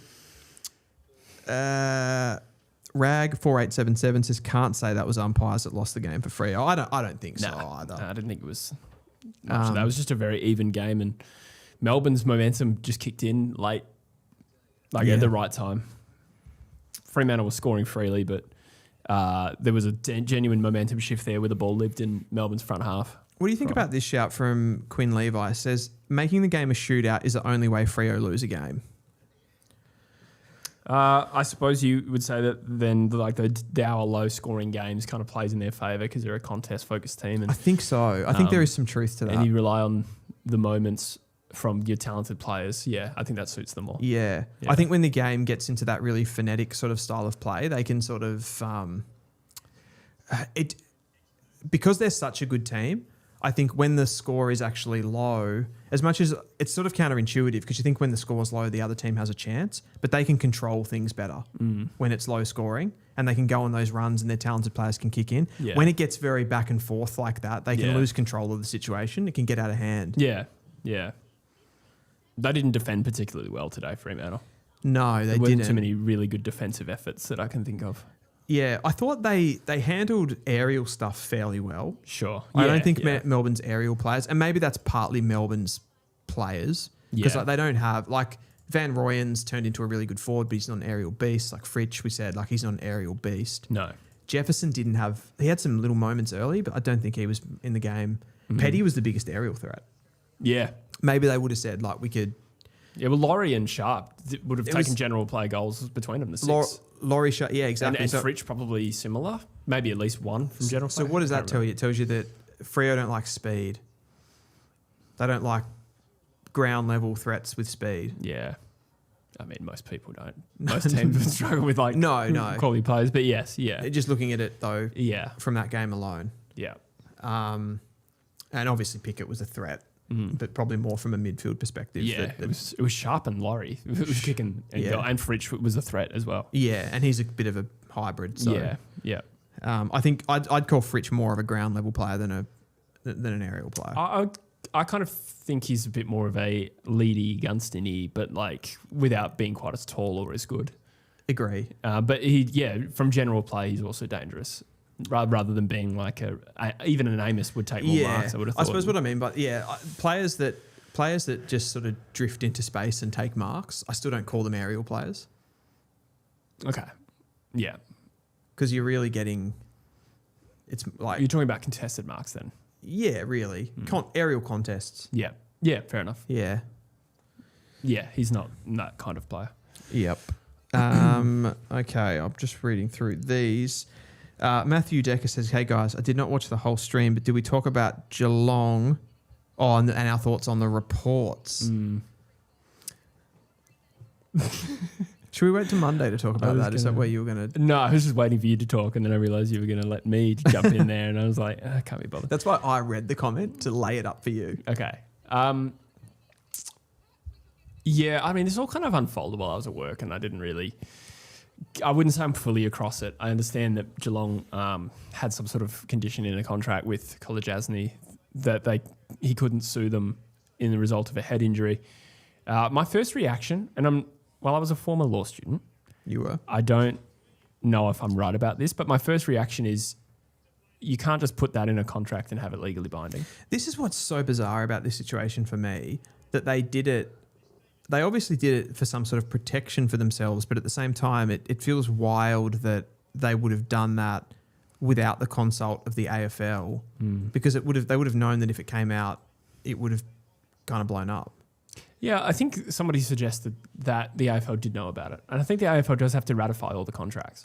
So this is the latest from Craig Drummond, who was at the centre of... He was at Geelong at the time and now is with the AFL. He said, regardless of the players' agreement, the club went too far in adding a waiver.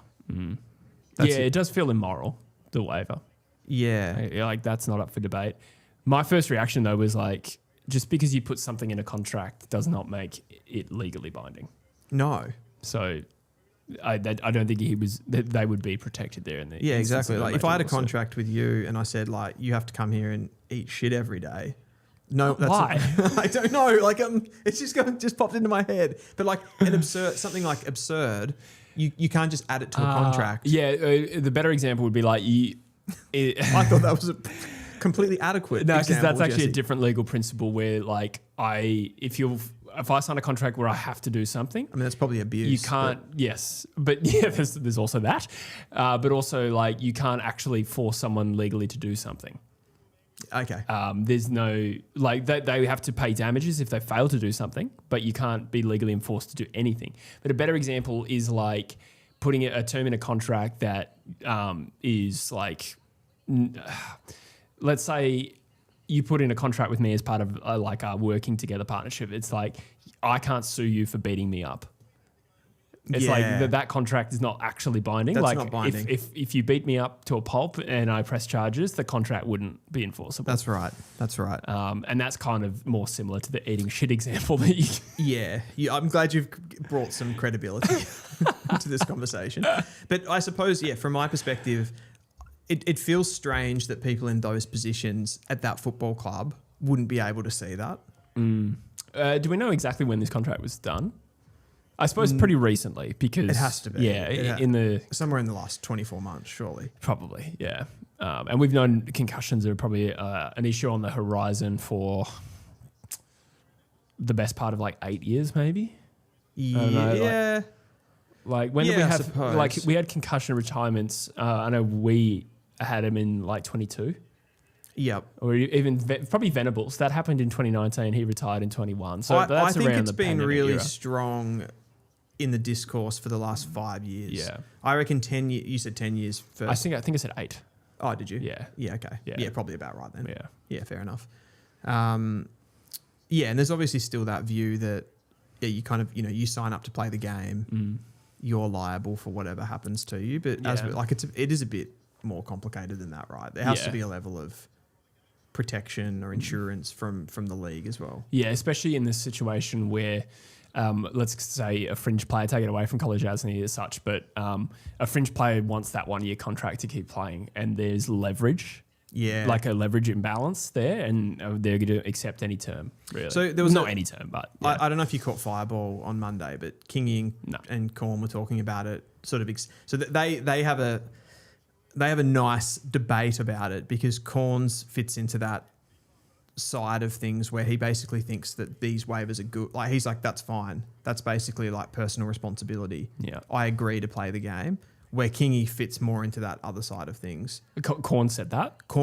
So Corns thinks that it's just a nice binary reflection, I think, of general views around fans and things like that. So Corns is in that sort of like personal responsibility side of it, where you know the risks, you sign up to play football, so whatever happens to you, you already know about it. You just accept that risk. I guess it's a tough one. If we talk about specific circumstances of, let's say, if players had multiple concussions, they've gone to a panel, and the panel gives a recommendation that, like, you should probably give it away, which, to be honest, most doctors are going to say that, right? Yep. And they're probably right. So that's actually a good distinction to bring up here, though, because the College Asney one, he was cleared to play. Yes. He was okay to play, whereas people like Venables... McGovern probably was McCartan medically unfit? Maybe. He certainly had a lot of concussions, but whether that was the exact way it ended, I can't really remember. Yeah, I can't remember. Brayshaw? Yeah, that's true, yeah. There's been heaps, hasn't there? Yeah. Aidan O'Driscoll, probably the biggest one of recent times. But, but if it's already line ball, then maybe in that circumstance you put to the players like, well, we can give you another year, but you're taking on this risk into the contract. You already have a history of this. I guess the question is, what is the duty of care there of the club? Because most times they're going to probably say, well, if it's a decent sized contract, it's like, we probably can't take you on if the risk comes to us. You know? Yeah, I'm with you. I'm with you. Is that in the specific situation where they've been cleared to medically play? Yeah. Because presumably if they've not been cleared, then it's over anyway. Yeah. They've been medically cleared, but there seems there is a much higher risk. There. Yeah. I suppose what I find difficult in that whole argument around this, because the natural reaction is to compare it to other injuries. And like Corns did that a lot on Monday. He was sort of talking about like with the Christian Petrarca situation, but he's talking about an injury that's happened to the body. Concussion's very different to that in that, for a number of reasons, right? Partly because it's your brain, and secondly because it's cumulative. Yes. So if you have 1 knock, 2 knocks, 3 knocks to the head, it's different to if you have 3 knocks to the kidney. The kidney's not going to be any more susceptible to the injury after 4 to 5 knocks, whereas the brain is. Is that a fair call? Assuming the science is right on that, sure. I don't know that. I'm not a doctor. I mean, I think concussions need to be treated uniquely. Like, for example, if you broke your arm once, I don't know, maybe there's like very slight risks that you're more likely to, maybe there is, some damage to that will make it more likely, but it's different to the brain. Yeah. I suppose I'm trying to create a separation there. We're talking a much more obvious way that it could impact quality of life. Yes. In a very severe way in some cases, right? So, tough one. Interesting. What if it was Colo's or his manager's idea? I mean, what kind of good manager would advise his client to do that? I don't know. And then also, why would the club accept? Well, for them, it takes away their risk, in theory. The incentive is actually quite clear. It's just whether it's moral well, that's what I mean. Ethical. But like, wouldn't they... I'm coming at it not from the side of like, would you do it? I'm coming at the side from there's clearly going to... Like, when that comes out, if or when, presumably it's going to come out, right? And the AFL is very clear with how they do these things around players. Like, it's got to go through the AFL Players Association. Yeah, so people in the chat are saying the Cats never gave it to the AFL Players Association. That's what I thought know about too. it. which surprised me because I would have thought there is a process. That's what I mean. That's why I can't understand. That's why I go back to the beginning where I said I can't understand where somebody went like, yeah, let's do this behind closed doors. Whoever's decision it was to do it, whether it was player, whether it was manager, whether it was club, I'm sure there's incentive from College Asney to push it along because he's going like, I want to get my career going. Yeah. I want to keep my career going. He's going to want to do that. Yeah. The idea is that these things protect you from doing that because you will favour your career over yourself. Yes. That's the whole thing, right? Yeah. So should players have that right to push through? I think there's got to be a limit to that. There has to be a limit. Yeah. Yeah. I think there is a limit though. The limit being that the panel retires you. Yeah. But if the panel says you can keep going, the future might be that clubs will always just then not take on players with any kind of concussion history. Does that become a discrimination thing? Yeah. Well, and that's bad for players who want to continue their careers as well. Or at least takes away their choice as a person, which, a lot of people care about. Yeah. Yeah, it's an interesting one. I mean, the other side note to this is I think most people are talking about the fact that on first reflection, the AFL came out and said, kind of, there's nothing to see here. Yeah, didn't someone say from the Cats say that the AFL knew about it? I thought there was an assertion there. There was but I don't think that's true. Right. I don't think that's not a fact. Okay. Yeah, not an established fact. Gotcha. But I think what people are saying is that because the AFL essentially came out and said like no punishment, like nothing too bad to see here. Then everyone put two and two together that the AFL have only said that because to say that you must have had involvement and be wanting to clear yourself. Because if the AFL knew, then why would they punish them? Yeah, well, optics would be their motivation. Yeah, but then Geelong have got the leverage to say like hypocrisy. You bloody knew about this. What a fucking mess. Yeah. Josh says it's worth noting that Geelong have a $40,000 suspended fine after they had a series of non-disclosures last year. It's not isolated. Interesting. Right. Yeah. Fascinating club, the Cats, aren't they? They've always got something going on. Alex Williams says, what if it's just a little written letter of I promise I won't sue you like Max Rook did? That would not be legally binding. Some promises can be legally binding. Look at the lawyer coming out in here. Yeah, because there's no, it has to be part of the contract because there's no consideration. Consideration is the exchange, right? So a promise has nothing in exchange. So there's no contract there. There is such a thing as, and I'm going to butcher this, but promissory estoppel, which means that if you promise someone something, they rely on that promise and then they go and make some decisions. And then you actually don't do that thing, you can actually sue for damages. Yep. A little bit different to a contract. Doesn't apply here, and I also think it might have been a piss take comment, but yes. That's my first year contract law coming back. 2013. Pat Cass says, how was this not found in the audit? Because wasn't there an audit on Geelong's third party? Yeah, right. You know how there's a Chris... I can't remember the company. I'm curious how this came to light at all because College Asney pissed. Yeah, he's annoyed, so it didn't come from him. Yeah.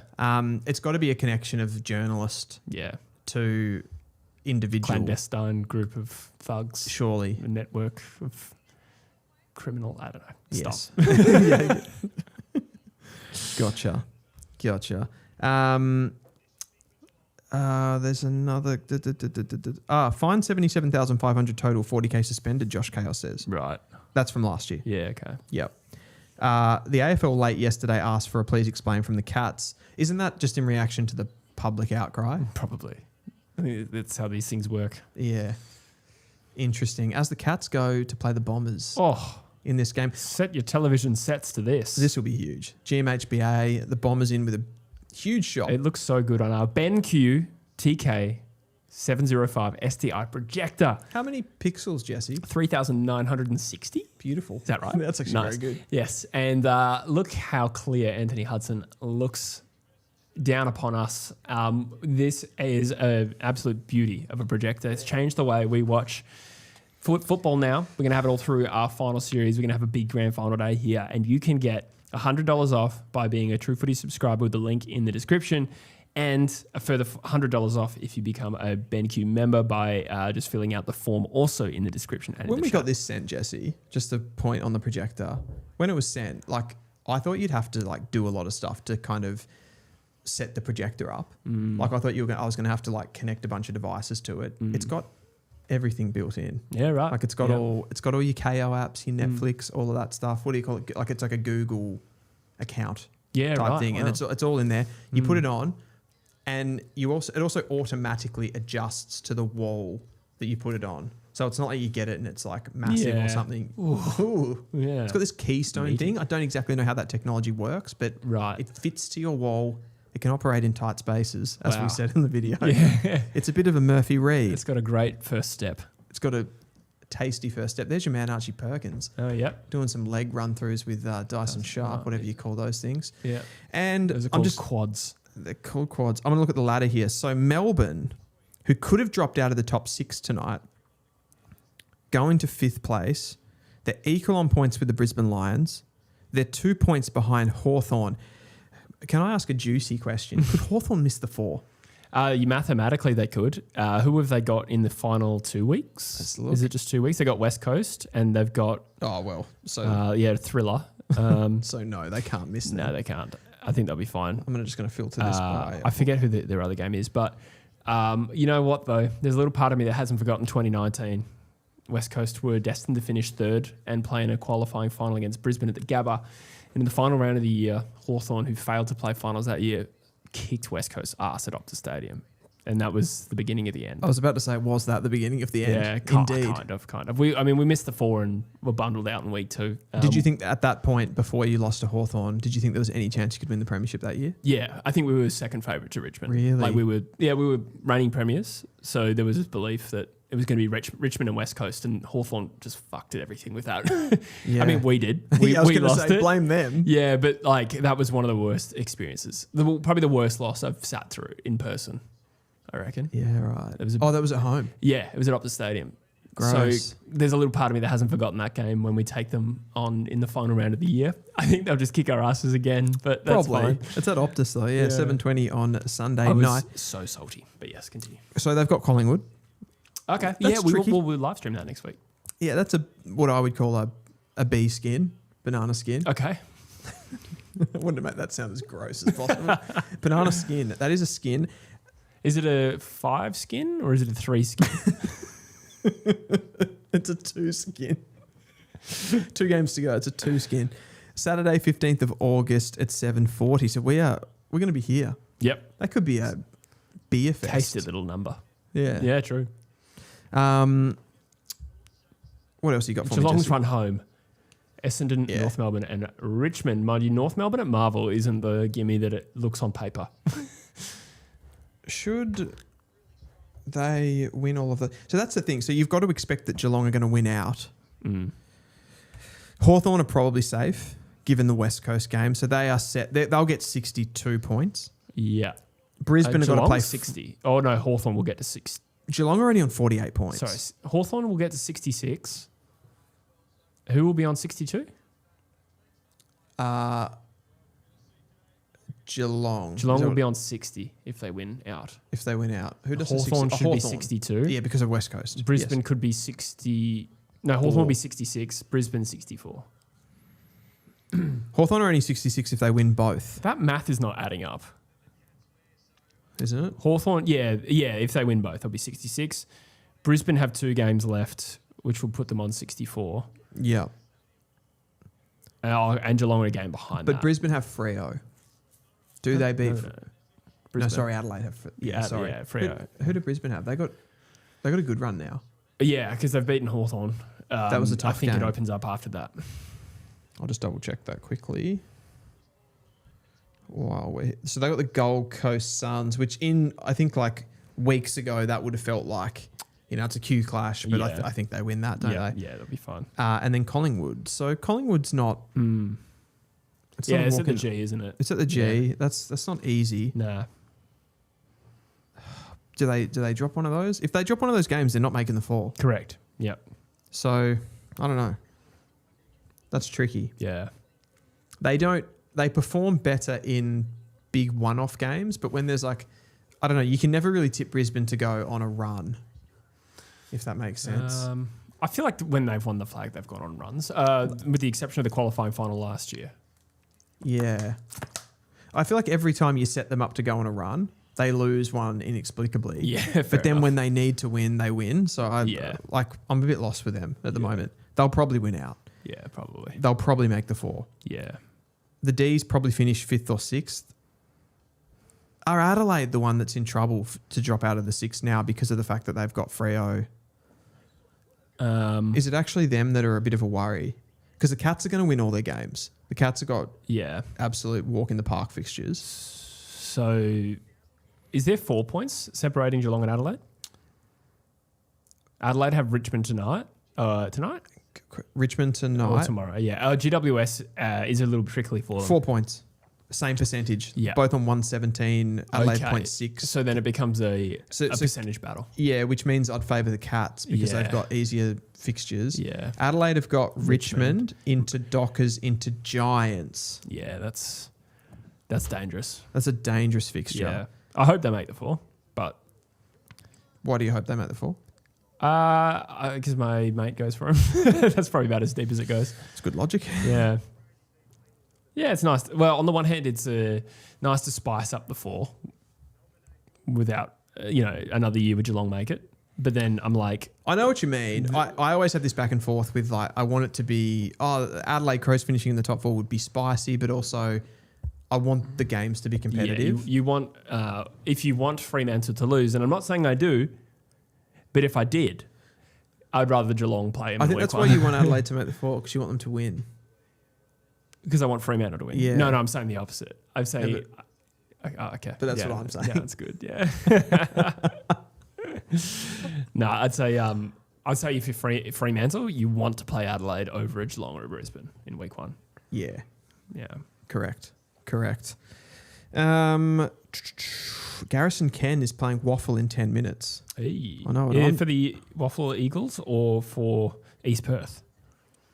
I haven't heard about him playing for the Waffle That's a Eagles. good question. Yeah. So Dougie played for Port. I didn't actually check that. We had Harper Banfield as well, but we don't know. Did he play for the Eagles? Yes. He did. Yep. No, he's in the Eagles team. Garrison Ken listed. That's good. That's good, I think. Yeah. He had a good chance. It was strange. He was dropped in the opening games, and then he came in and he was one of their best players. Yeah, right. So that game is about to start very soon. Yes. Josh Chaos says, I've got Freo, Sydney, Hawks, Lions, top 4. Can't really see Melbourne sneaking in. Yeah, it's tricky for them. Is there any jeopardy for Sydney? Where are they? Like what points? They're 60? they're 2 ahead of Hawthorn again. With a game. I mean, they could lose second. Yeah, that would have to be a fucking disaster. And they haven't been that bad. No, they're only 2 points ahead of Hawthorn, aren't they? Yeah, but with a game in hand. Yeah, okay.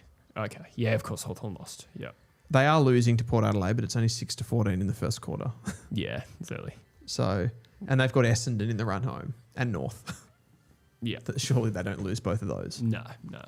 Yeah. They'll be okay. They'll get second, I reckon. Yeah. Yeah. And they've got a much higher percentage than teams around them. So, like, if Brisbane drew level with them, for example, they'd still be way down on percentage. Yeah, it's true. So I think they're going to be okay. Clancy Snell played against Dons VFL, took a couple of big boy marks. Nice. We like to hear that. Adelaide could get 7th on percentage with Cats 6th. That's crazy.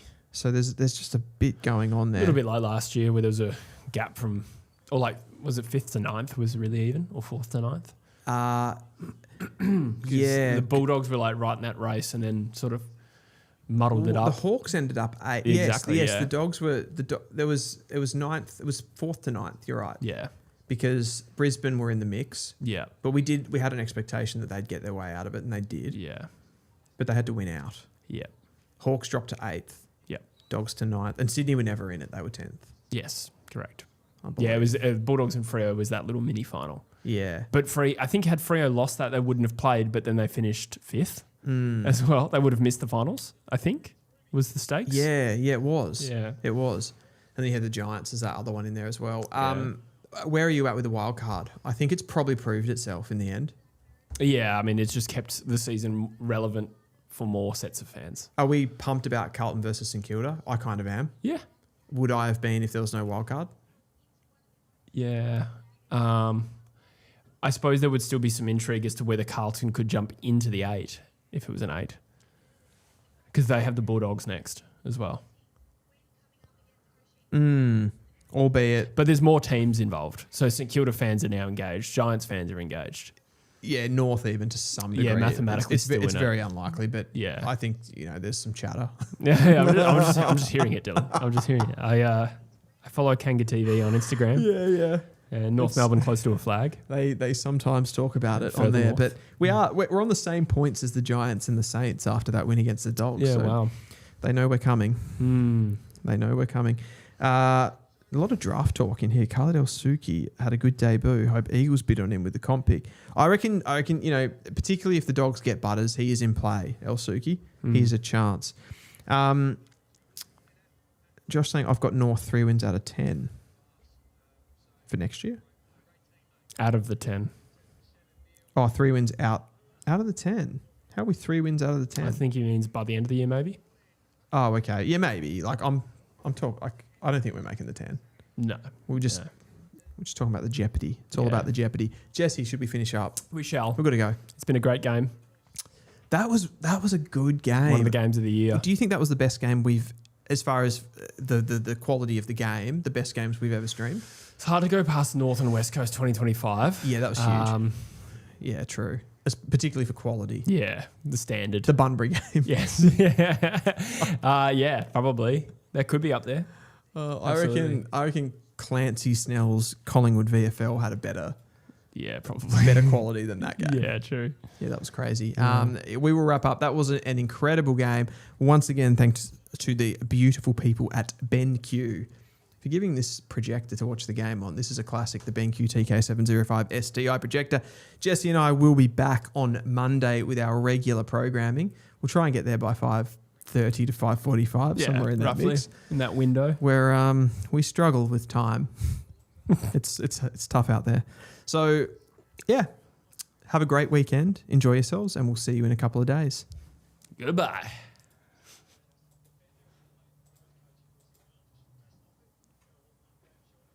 I used to work with the boundary umpire.